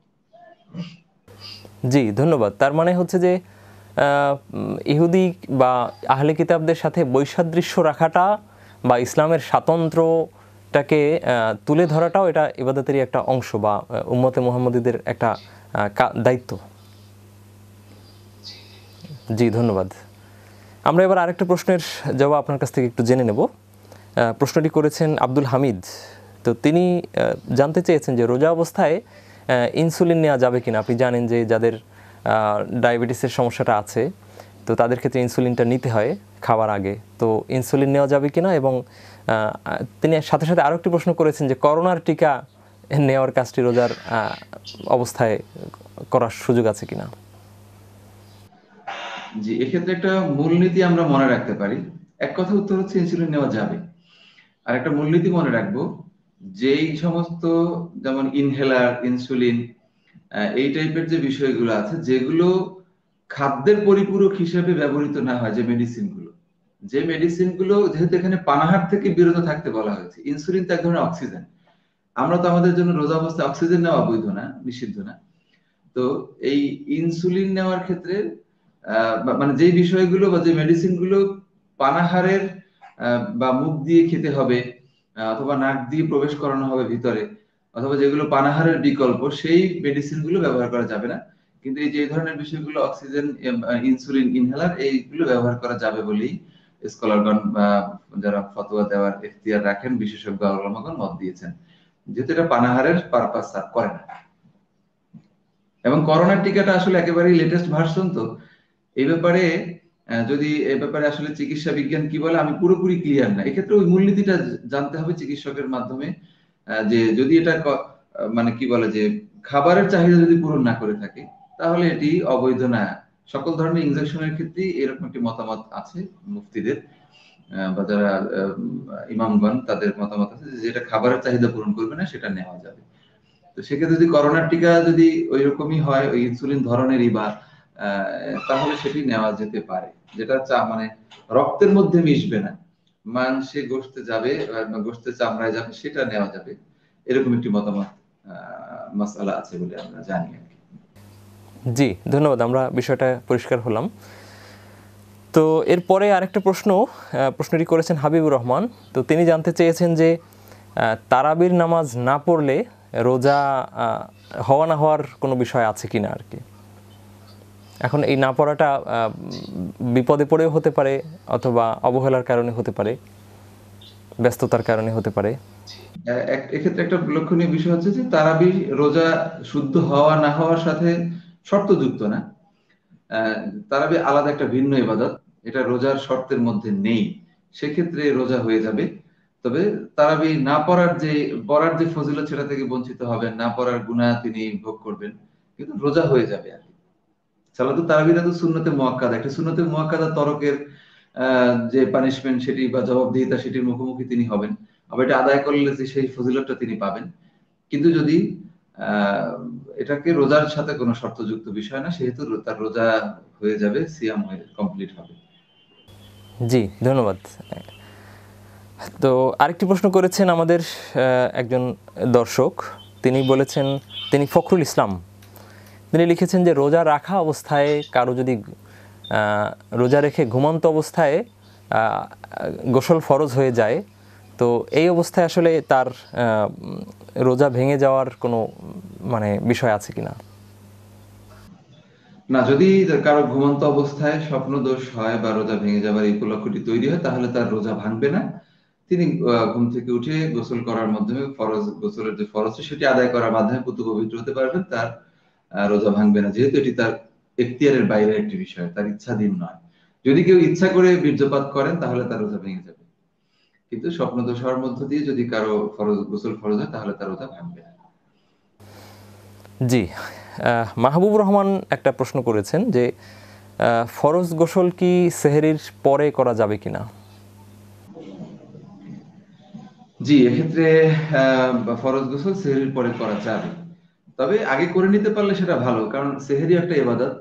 যদি পুতু পবিত্র অবস্থায় ইবাদতটি করা হয় এটি আওলা উত্তম, কিন্তু ফরজ সেহরির পরেও ফরজ গোসল করা যাবে। সেহরি অপবিত্র অবস্থায় বা গোসল ফরজ থাকা অবস্থায় সেহরি করা যাবে, সেটি স্বপ্নদোষের কারণে হোক বা সহবাসের কারণে হোক, যে কারণেই হোক, যদি কারো উপরে গোসল ফরজ থাকে তিনি সেই ফরজ মানে গোসল না করে সেহরি করে গোসল করতে পারবেন, তবে অবশ্যই ফজরের সালাত আদায় করার পূর্বে তাকে গোসল করে সালাত আদায় পবিত্র হয়ে সালাত আদায় করতে হবে। এক্ষেত্রে হযরত আয়েশা রাদিয়াল্লাহু তাআলা আনহা এবং উম্মে সালামা রাদিয়াল্লাহু তাআলা আনহার একটি হাদিস বর্ণিত আছে বুখারী শরীফে, মুসলিম শরীফে, যে রাসূল করিম সাল্লাল্লাহু আলাইহি সাল্লাম তাদের সাথে মিলিত হতেন এবং মিলিত হবার পরে তিনি আহ রোজার নিয়ত করতেন এই গোসল ফরজ থাকা অবস্থায়, পরবর্তীতে গোসল করে পবিত্র হয়ে ফজরের সালাত আদায় করতেন। এরকম একটি হাদিস এই দুইজন উম্মাহাতুল মুমিনিন থেকে বা উম্মুল মুমিনিন থেকে আমরা পাই, বুখারী এবং মুসলিমে। জি, সুস্পষ্ট হাদিসই এখানে আমাদেরকে একটা দিক নির্দেশনা দিচ্ছে। তো ধন্যবাদ। আমরা আরেকটা বিষয়ে আমাদেরকে জিজ্ঞেস করেছেন হাফিজুর রহমান, তো তিনি জানতে চেয়েছেন যে তারাবির নামাজ পড়তে না পারলে তো সেক্ষেত্রে পরবর্তীতে এটা কিভাবে আদায় করতে হবে? আচ্ছা, যদি এখানে দুইটা বিষয়, এক হচ্ছে তারাবি নামাজ টোটালি আদায় করতে পারলেন না, আর একটা হচ্ছে জামাতে আদায় করতে পারলেন না। দুটো বিষয়কে যদি আমরা সামনে রাখি, তাহলে যদি কেউ জামাতে আদায় করতে না পারেন তাহলে তিনি একা একা আদায় করতে পারেন, এটাতে কোনো প্রবলেম নেই। এবং রাসূল করিম সাল্লাল্লাহু আলাইহি সাল্লামের তারাবির যে প্র্যাকটিস সেটা থেকে আমরা জানতে পারি, হাদিসে এসেছে যে রাসূল সাল্লাল্লাহু আলাইহি সাল্লাম যখন প্রথম তারাবিতে দাঁড়ালেন তখন অনেক সাহাবীরা তার পেছনে দাঁড়ালেন, দ্বিতীয় দিন দাঁড়ালেন, তৃতীয় দিন দাঁড়ানোর পরে তিনি যখন দেখলেন উপস্থিতি বাড়ছে তখন চতুর্থ দিন তিনি আর তারাবিতে মসজিদে আসলেন না। ফজরের সময় সাহাবীদেরকে তিনি বললেন, আমি গতকালকে অন্য কোনো অসুস্থতার কারণে বা অন্য কোনো কারণে মসজিদে আসেনি তা না, বরং এটা আবার তোমরা ফরজ করে না নাও এই তারাবির সালাতটাকে, মূলত বা মানে জামাতে সালাত আদায় করাটাকে, তারাবির সালাতটাকে ফরজ করে না নাও, মূলত ফরজ হওয়ার আশঙ্কা বা ফরজ করে নেওয়ার আশঙ্কা থেকে আমি মূলত মসজিদে আসা থেকে বিরত থেকেছি। এবং রাসূলের যুগে আমরা যতটুকু জানি এ নিয়ে অনেক বিতর্কিত কিছু কথাবার্তা বা মুখতালিফ কিছু বিষয় আছে, মত বিরোধপূর্ণ কিছু বিষয় আছে, আমরা সেই জটিলতার দিকে না গিয়ে যেটা সহজভাবে বুঝবো সেটি হচ্ছে, জামাতে যদি কেউ তারাবি আদায় করতে না পারেন কোনো সমস্যা নেই, ব্যক্তিগতভাবে আদায় করে নেবেন। তবে জামাতে আদায় করলে যে কোরআন শোনা একটা বিষয় থেকে থাকে, সেটা হয়তো তিনি যদি হাফেজ না হয়ে থাকেন তাহলে তিনি সেটা পারছেন না, এই, কিন্তু অন্য কোনো প্রবলেম নেই। আর যদি কেউ একান্তই সালাত আদায় করতে না পারেন, তারাবি কোনো কারণে ছুটে যায়, তাহলে যেটা আগে একবার উল্লেখ করেছিলাম যে যেহেতু এটা সুন্নতে মুআক্কাদা এরকম একেবারে কাজা করতেই হবে এরকম আবশ্যকতা নেই, কিন্তু কেউ যদি তার মনের তৃপ্তির জন্য এবং আল্লাহর কাছে বেশি প্রতিদান পাবার জন্য কাজা করতে চান, পরের দিনের বেলায় তিনি কাজা করতে পারবেন, সেক্ষেত্রে তো সেটাকে আর বেজর করা যাবে না। যেমন এটাকে তারাবিটা তো তারাবি বেতের সহ বেজর করতে হয়, তখন তিনি বেজর করবেন না, তখন তিনি জোর হিসেবে নামাজটা পড়বেন, যদি অর্থাৎ 11 রাকাত পড়বেন না 12 রাকাত পড়বেন আর কি, বেজোর সংখ্যা থাকবে না, তখন জোর সংখ্যা করে পড়তে হবে আর কি, যেহেতু তখন আর বেতের পড়ার সুযোগ থাকে না তার জন্য, সেহেতু জোর সংখ্যা হিসেবে করতে হবে। যদি কেউ কাজা করতে চান করতে পারবেন দিনের বেলায় পরবর্তী দিন। তো মুহতারাম, এখানে আপনার এই প্রশ্নের সাথে প্রাসঙ্গিকভাবে আমি একটা বিষয় একটু জানতে আগ্রহী যে আমাদের দেশের যে তারাবির সিস্টেম, তাতে হাফেজ সাহেবরা যে তেলাওয়াত করেন, অনেক সময় আমাদের ক্ষেত্রে আসলে তেলাওয়াতটা বোঝাটা কঠিন হয়ে যায়।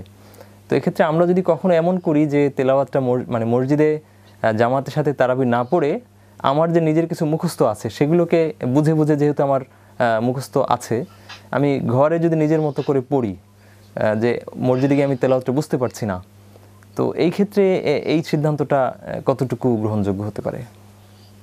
হ্যাঁ, যদি এটা যেহেতু সুন্নত নামাজ, এটা জামাতের সাথে পড়াটা একেবারে বাধ্যতামূলক না, সেহেতু যদি কোনো ব্যক্তি তার বাসায় বসে তৃপ্তি পান এবং তিনি তৃপ্তি সহকারে আদায় করতে পারেন তার মুখস্থ আয়াতগুলোকে বেশি বেশি তেলাওয়াত করার স্বার্থে, এটা হতে পারে, এটা নিষিদ্ধ নয় এবং এটা উত্তম হতে পারে তার জন্য।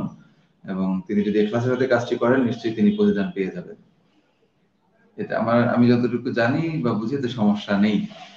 আর যারা মসজিদে তারাবির আদায় করেন, সেক্ষেত্রে হাফেজদের উচিত, কারণ তারাবির শব্দটার মধ্যে যেটা হচ্ছে, সেটি তারাবির শাব্দিক অর্থ হচ্ছে মানে বিশ্রাম নেয়া।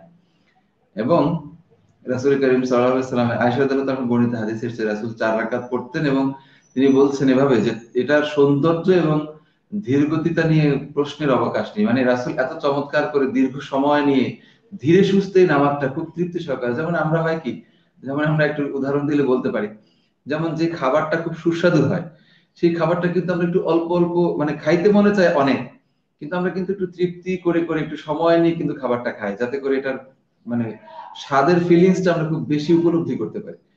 তো এরকম মজার জিনিস যেহেতু তারাবি, সালাতুত তারাবি, এটা সেহেতু এটাকে রাসূল করিম সাল্লাল্লাহু আলাইহি ওয়াসাল্লাম, সাহাবা আজমাইন খুব ধীরে ধীরে প্র্যাকটিস করতেন, পড়তেন, খুব ধীরে ধীরে পড়তেন এবং বিশ্রাম নিয়ে নিয়ে পড়তেন। আমাদের সমাজে এটার প্রচলনটা ভিন্নভাবে হয়েছে।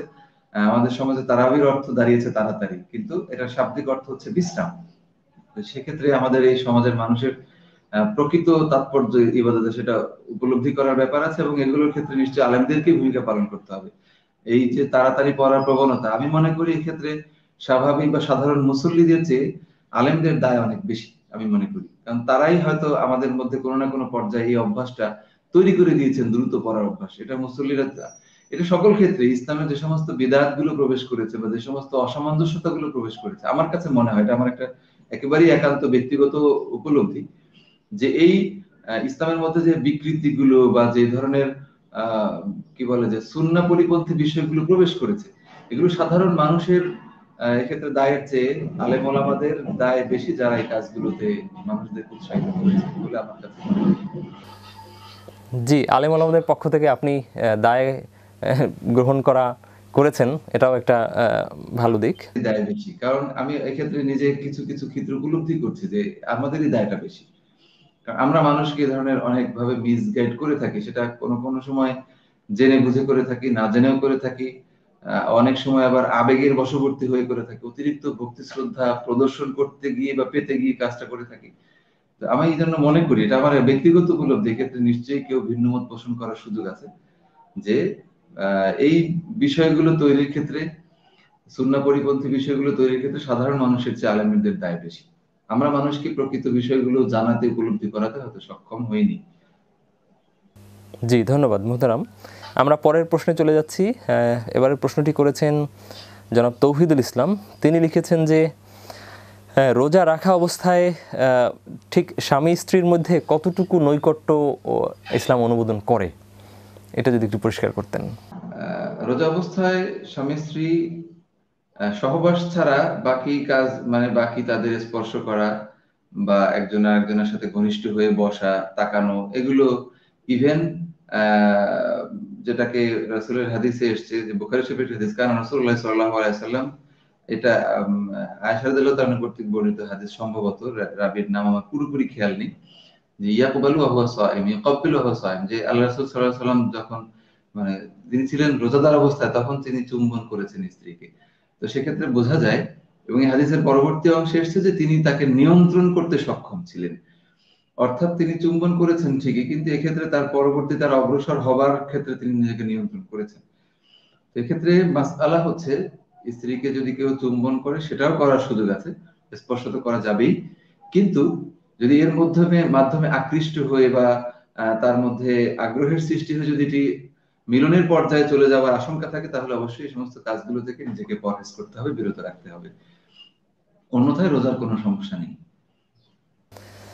তো আমরা আরেকটা প্রশ্ন, যে এবার রমজানের সাথে জাকাতের একটা সম্পর্ক আমরা নিয়মিত দেখি, তো এই বিষয়ে একটু আপনার কাছ থেকে জানতে চাচ্ছি। কেউ যদি মানে প্রথম প্রশ্ন হচ্ছে যে রমজান মাসেই কি জাকাত আদায় করতে হবে, এরকম কোনো বাধ্যবাধকতা আছে কি না? এবং দ্বিতীয়ত হচ্ছে যে কেউ যদি তার ব্যবসায়িক বা আয়ের অবস্থা বুঝে প্রতি বছরের জুনে বা ডিসেম্বরে যে এই সময় তার পক্ষে জাকাত দেওয়াটা সহজ, এভাবে মানে নিয়ম করে নেন নিজের জন্য, সেটা গ্রহণযোগ্য কিনা? জি, এক্ষেত্রে আমরা যেটা বলতে পারি সেটি হচ্ছে জাকাত দেওয়াটা হচ্ছে বছর পূর্ণ হওয়ার সাথে শর্ত। তার আয়তাধীন মালটি 1 বছর তার আয়তাধীন থাকার পরে 1 বছর পর পর তাকে জাকাত আদায় করতে হয়। তো সেক্ষেত্রে বছরের হিসাবটা রমাদান থেকে রমাদান পর্যন্ত আমাদের অনেকেই করে থাকি জাকাত দাতারা। এর কারণটা হচ্ছে যে রমাদানুল মুবারকে দানের যেহেতু ফজিলত বেশি, সওয়াব বেশি পাওয়া যায়, সেক্ষেত্রে আল্লাহ তাআলার কাছে বেশি পাবার আশায় আমরা বছরটা রমাদান থেকে রমাদান হিসাব করে থাকি। কিন্তু এর কোনো বাধ্যবাধকতা নেই যে এ রমাদানেই দিতে হবে। এটা বছরের যে কোনো মাসেই দেওয়া সম্ভব, যে কোনো মাসেই দেওয়া যাবে। এটি হচ্ছে প্রথম কথা। তবে যদি কেউ ইখলাসের সাথে রমাদানের ফজিলত বা রমাদানে বেশি পাবার আশা আল্লাহ তাআলার কাছ থেকে বেশি প্রতিদান পাবার আশাটি করে থাকেন, এটি একটি চমৎকার চিন্তা এবং ইখলাস হতে পারে এটি। তবে যেটা বলেছেন অর্থ বছরের হিসাব অনুযায়ী কেউ যদি ডিসেম্বর বা জানুয়ারিতে প্রদান করে, সেটাও অবশ্যই দেওয়ার সুযোগ আছে। কিন্তু বছরের হিসাবটা তাকে অ্যাকুরেট করতে হবে, জাকাতের হিসাবটা অ্যাকুরেট করে তাকে দিতে হবে। জাকাতটা আনুমানিক দেওয়ার সুযোগ নেই। আচ্ছা, জি, ধন্যবাদ। তো এক্ষেত্রে কেউ কেউ আবার যদি এমন চিন্তা করেন যে আসলে বছরের একটা নির্দিষ্ট সময়ে জাকাতের যে পরিমাণ, ওই পরিমাণটুকু পুরোপুরি দিয়ে দেওয়া তার জন্য কঠিন হয়ে যায়, বিশেষ করে চাকরিজীবী যারা আছেন তাদের জন্য তো আসলে হঠাৎ করে একটা বড় পরিমাণ দেওয়াটা কঠিন। তো তিনি যদি মাসে মাসে দিয়ে দেওয়ার কোনো চিন্তা করেন বা কিস্তি হিসেব করে করে দেওয়ার চিন্তা করেন, এটা আসলে ইসলাম অনুমোদন করে কিনা? জি, এটা একটা গুরুত্বপূর্ণ দিক যে জাকাতটা এককালীন দেওয়ার ক্ষেত্রে অনেকের হয়তো দেখা গেল যে তার 50,000 টাকা জাকাত হয়েছে, কিন্তু এই মুহূর্তে এককালীন যখন দিতে চাচ্ছে জাকাতটা বা তার 1 বছর পূর্ণ হয়ে গেছে, কিন্তু জাকাতটা এককালীন দেওয়াটার মতো উপযুক্ত টাকা তার হাতে নেই। এরকম হয়তো সম্পদ আছে কিন্তু নগদ টাকা নেই, এরকম হতে পারে। তো এরকম যদি হয়ে থাকে তাহলে আমি যতটুকু জানি যে জাকাত কিস্তিতে দেয়া যাবে, এর কোনো নিষেধাজ্ঞা নেই। জাকাত আস্তে আস্তে পরিশোধ করা যাবে। যেহেতু এটা, এবং আসলে তো জাকাতের আদায় করার ক্ষেত্রে মূল দায়িত্বটা হচ্ছে রাষ্ট্রের। পবিত্র কোরআন কারীম বলছে খুয মিন আমওয়ালিহিম সাদাকাতান তুতাহহিরুহুম ওয়া তুযাক্কিহিম বিহা ওয়া সাল্লি আলাইহিম। এই খুয মিন আমওয়ালিহিম সাদাকাতান তুতাহহিরুহুম, এই সাদাকাতান তুতাহহিরুহুম বলতে কোরআনের তাফসীরে এসেছে এটা যাকাত বোঝানো হয়েছে এখানে।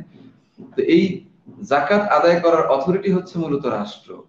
তো আমাদের রাষ্ট্রীয় ব্যবস্থাপনায় যেহেতু এরকম ব্যবস্থা নেই, এই কারণে আমরা ব্যক্তিরাই ব্যক্তিগত উদ্যোগে বা বিভিন্ন সামাজিক সংগঠনের মাধ্যমে বা বিভিন্ন জাকাত আদায়কারী প্রতিষ্ঠানের মাধ্যমে আমরা জাকাত আদায় করে থাকি।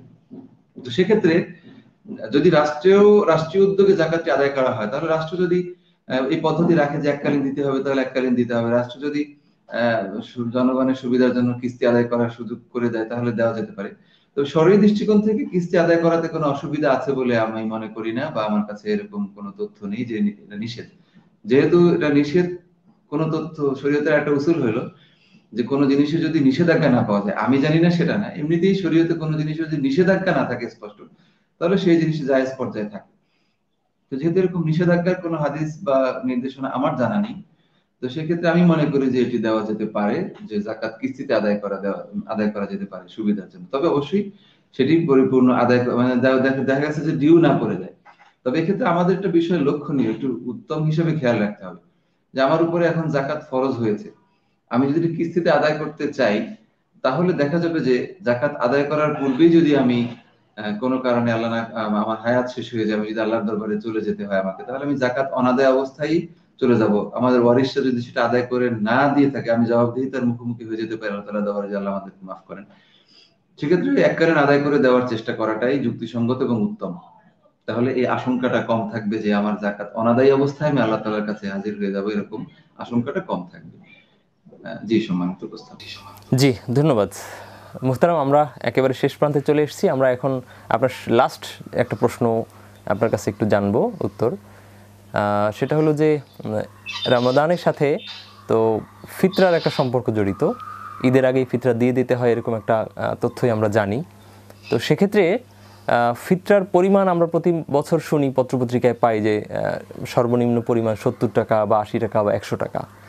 কিন্তু আমরা হাদিসেও তো আবার এভাবেও জানি যে কিসমিসের পরিমাণ দিয়ে বা অন্য বিভিন্ন খেজুরকে কখনো পরিমাপ হিসেবে ধরা হয়েছে। তো আমরা কি সর্বনিম্ন পরিমাণটা অনুসারে দেওয়া উচিত, নাকি আমার সামর্থ্যের সাথে সম্পর্কযুক্ত করে দেওয়া উচিত? এই মানে ফিতরার পরিমাণ নির্ধারণে আমার জন্য করণীয়টা কি, এটা যদি একটু পরিষ্কার করতেন।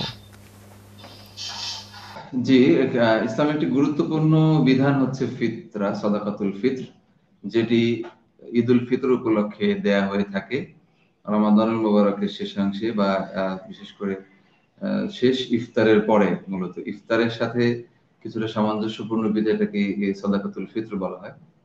তো এটি সামর্থ্যবান মুসলমানদের জন্য ওয়াজিব।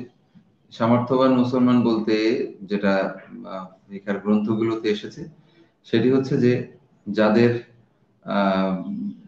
ঈদুল সদকাতুল অর্থাৎ রমজানের ঈদুল ফিতরের দিন চাঁদ দেখা পর্যন্ত যাদের হাতে খাবার দাবার এবং তাদের নিত্য প্রয়োজনীয় যে বিষয়গুলো সেগুলো মানে মজুদ থাকার পরে যে তার অতিরিক্ত অর্থ থাকে, তাহলে তিনি সদকাতুল ফিতর দেওয়ার উপযুক্ত। আরেকটি বর্ণনা এসেছে যারা এই সময়, জাকাত তো 1 বছর হতে হয়, কিন্তু এটার ক্ষেত্রে বছর না, যদি ঈদুল আজহার ঈদুল ফিতরের চাঁদ দেখা পর্যন্ত যদি তিনি জাকাতের দেওয়ার মতো সম্পদের মালিক থাকেন, তাহলে তিনি সদকাতুল ফিতর দিবেন।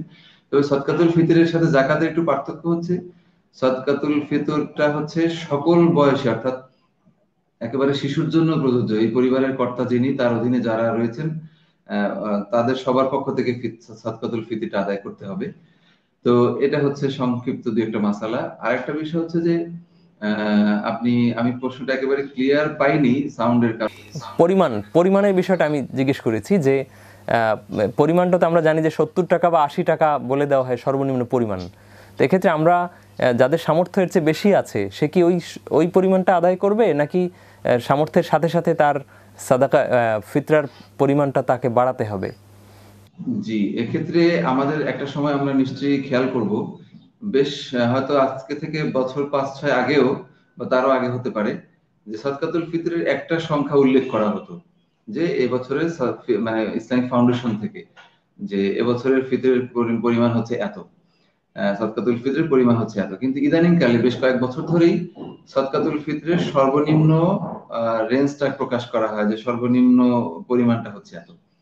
তো এটির একটি গুরুত্বপূর্ণ দিক হচ্ছে আমাদের বর্তমান সময়ের ইসলামিক স্কলার যারা, গবেষক যারা, তারা এটাকে হাদিসের যে 100 পরিমাণ, এই 100 পরিমাণ কোন ফসলের, সেটাকে এই ফসলের তারতম্য করতে গিয়ে বর্তমান যেমন এটা খেজুরের কথা বলা আছে, জবের কথা বলা আছে, কিন্তু আমাদের সমাজে খেজুর জব প্রচলিত না, আমাদের সমাজে চাল প্রচলিত, গম প্রচলিত। তো এই সমস্ত দাম মানে কি বলে যে ভিন্নতার কারণে মূলত এখানে পরিমাণের ভিন্নতাটা আসছে। তো সেক্ষেত্রে একটা ন্যূনতম সংখ্যা পরিমাণ এখন প্রকাশ করা হয় যে সদকাতুল ফিতরের ন্যূনতম পরিমাণ হচ্ছে এত। এখন যে ব্যক্তি আল্লাহ তাআলার কাছে বেশি প্রতিদান পেতে চান বা যার সামর্থ্য বেশি, তিনি অবশ্যই বেশি দান করবেন, এটি স্বাভাবিক। কিন্তু এর কম দেয়া যাবে না, যে ন্যূনতম পরিমাণটা প্রকাশ করা হয় এর কম দেয়া যাবে না। এর চেয়ে যত বেশি তিনি বৃদ্ধি করে দিতে পারেন তত বেশি তিনি আল্লাহ তাআলার দরবারে মর্যাদার অধিকারী হবেন, প্রতিদান পাবেন ইনশাআল্লাহ। এবং সব আমাদের চেষ্টা করা উচিত সামর্থ্যের আলোকে যতটা সম্ভব বাড়িয়ে দেওয়া। জি মুহতারাম, অনেক ধন্যবাদ। আমাদের নির্ধারিত প্রশ্নগুলো আমরা মোটামুটি শেষ করেছি। সর্বশেষ আপনার এই রমাদানে আমাদের করণীয় সম্পর্কে আপনি যদি চুম্বক কিছু কথা আমাদের উদ্দেশ্যে বা দর্শকদের উদ্দেশ্যে বলতে চান, কাইন্ডলি একটু বলবেন। জি, সম্মানিত উপস্থাপক এবং আজকের এই মেঘনা টিভির সাথে সংশ্লিষ্ট যারা এই অনুষ্ঠানটি দেখছেন, দর্শক শ্রোতা, তাদের সাথে আমি এই দীর্ঘ সময় যে কথাগুলো আমরা প্রথমত আল্লাহর কাছে তৌফিক চাইবো, আল্লাহ তাআলা যেন রমাদানুল মুবারকের সিয়াম গুলো আমাদেরকে যথাযথ আদায় করার তৌফিক দান করেন। আর কিছু কথা আমি এভাবে শেয়ার করতে চাই, একেবারেই কোনো ব্যাখ্যা বিশ্লেষণ ছাড়া। সেটি হচ্ছে রমাদানুল মুবারকের আগমনের পূর্বে আমাদের কিছু প্রস্তুতি নিয়ে ফেলা উচিত। যেমন আমরা জানি, যখন আমাদের বাসায় কোনো অতিথি আসে বা যে কোনো রাষ্ট্রীয় প্রোগ্রামে যখন কোনো অতিথি আসে, যিনি যত বেশি গুরুত্বপূর্ণ বা যত আয়োজনটা যত বেশি গুরুত্বপূর্ণ, প্রস্তুতিটাও কিন্তু তত বেশি পূর্ব থেকে নেওয়া হয়ে থাকে। তো রমাদানুল মুবারক আমাদের মুমিন জীবনের জন্য, আমাদের পুরো একটি বছরের সবচেয়ে গুরুত্বপূর্ণ একটি মাস। এর সাথে আর কোনো মাসের তুলনা হয় না তাৎপর্যের দিক থেকে, মর্যাদার দিক থেকে। সুতরাং এই মাসটা আমাদের সামনে আসছে, এই মাসের আসার পূর্বে আমাদের কিছু প্রস্তুতি নেবার বিষয় আছে। সেই কয়েকটা প্রস্তুতির ব্যাপারে আমি সহ আপনাদের কাছে উপস্থাপন করতে চাই। তার মধ্যে একটা প্রস্তুতি হচ্ছে একটা মানসিক প্রস্তুতি, অর্থাৎ রমাদানকে স্বাগত জানাবার মানসিক প্রস্তুতি। রমাদান আসছে এই উপলব্ধি নিজের মধ্যে সৃষ্টি করা, এই আনন্দ বোধ সৃষ্টি করা, এবং রমাদানে আমি আমার জীবনটাকে পরিশুদ্ধ করে ফেলবো, এই রমাদানে আমি আমার জীবনটাকে একটি অনন্য মাত্রায় উপনীত করার চেষ্টা করবো, এই রমাদানে আমি আমার জীবনটাকে ভিন্নভাবে সাজানোর চেষ্টা করবো। এরকম একটি মানসিক প্রস্তুতি না থাকলে আসলে রমাদান কিন্তু দেখবেন খুব অল্প সময় আসে, অল্প সময় চলে যায়। আশা রমাদান শুরু হয়ে যাবার পরে যদি কেউ প্রস্তুতি নিতে থাকি, তাহলে তিনি দেখবো যে কাজ শুরু করবার পূর্বেই রমাদান আমাদের কাছ থেকে বিদায় নিয়ে চলে গিয়েছে, আমি বেশি ফজিলত এখান থেকে নিতে পারবো না। মানসিক প্রস্তুতি আমাদের থাকতে হবে। দ্বিতীয়ত হচ্ছে রমাদানের টাকে পরিপূর্ণরূপে রমাদানের সময়গুলোকে ব্যবহার করবার একটি কার্যকরী পরিকল্পনা থাকা দরকার। সেটি লিখিত আকারে থাকতে পারলে ভালো, অথবা মানসিকও থাকতে পারে, যে কোন সময় আমি সালাত আদায় করব, কোন সময় নফল সালাত আদায় করব, কোন সময় তেলাওয়াত করব, কোন সময় কোরআন নিয়ে বসবো, কোন সময় মানুষকে দান সদকা করব, কি পরিমাণ দান সদকা করব, হ্যাঁ, কি পরিমাণ আমি মানুষকে ইফতার করাবো। এই ধরনের একটি পূর্ব প্রস্তুতি আমাদের থাকা দরকার। একটি লিখিত আকারে থাকতে পারলে ভালো হয়। তারপর একান্ত লিখিত আকারে যদি কেউ করতে নাও পারে, তারপরও মানসিক একটি প্রস্তুতি বা পরিকল্পনা থাকা দরকার। 3 নম্বর বিষয় হচ্ছে পবিত্র কোরআনুল কারীমের মাস হচ্ছে রমাদান মাস। সেক্ষেত্রে এই কোরআনুল কারীমের এই মাসে যারা আমরা কোরআন সহি করে পড়তে পারি না, তাদেরকে যে কোনো মূল্যে কোরআন সহি করে পড়ার প্রচেষ্টাটা এখানে জোরদার করা দরকার। দ্বিতীয়ত হচ্ছে কোরআন বুঝার একটা প্রচেষ্টা এই সময় চালানো দরকার। কোরআন আমাদের সাথে শুধু তেলাওয়াতের জন্য আমাদের সামনে আসেনি, এই অনুযায়ী জীবন পরিচালনার জন্য এসেছে। সুতরাং কোরআন অনুযায়ী আমি যেন জীবন পরিচালনা করতে পারি, এভাবে কোরআনকে বোঝার একটা উদ্যোগ এবং প্রচেষ্টা এই রমজানে আমাদের অবশ্যই চালু থাকা দরকার।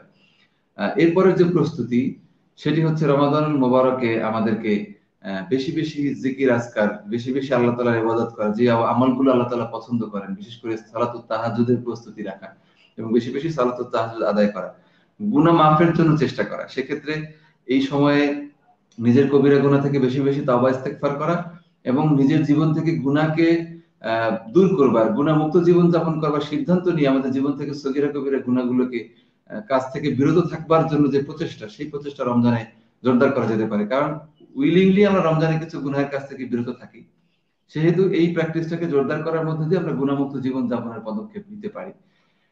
এরকম কিছু বিষয় আমি আপনাদের সাথে শেয়ার করছি। কিন্তু দুর্ভাগ্যজনক, আমাদের সমাজে রমজানের প্রস্তুতিটা এরকম হয় না। রমজানের প্রস্তুতি হয় খাবার দাবারের প্রস্তুতি। বাজারঘাট আমাদের সব বাসায় মজুদ করে, দোকানদাররা মালামাল মজুদ করে। সব মিলে দেখা যায় যে রমাদান মুবারক এসেছে আমাদের সামনে ত্যাগের শিক্ষা দেবার জন্য, বা সবকিছু থেকে একেবারে ভোগ বিলাসিতা থেকে বিরত থেকে একেবারে একনিষ্ঠভাবে আল্লাহমুখী হবার জন্য। কিন্তু আমরা রমাদানের প্রস্তুতিটা নেই হচ্ছে খাবার দাবার বেশি করবার জন্য।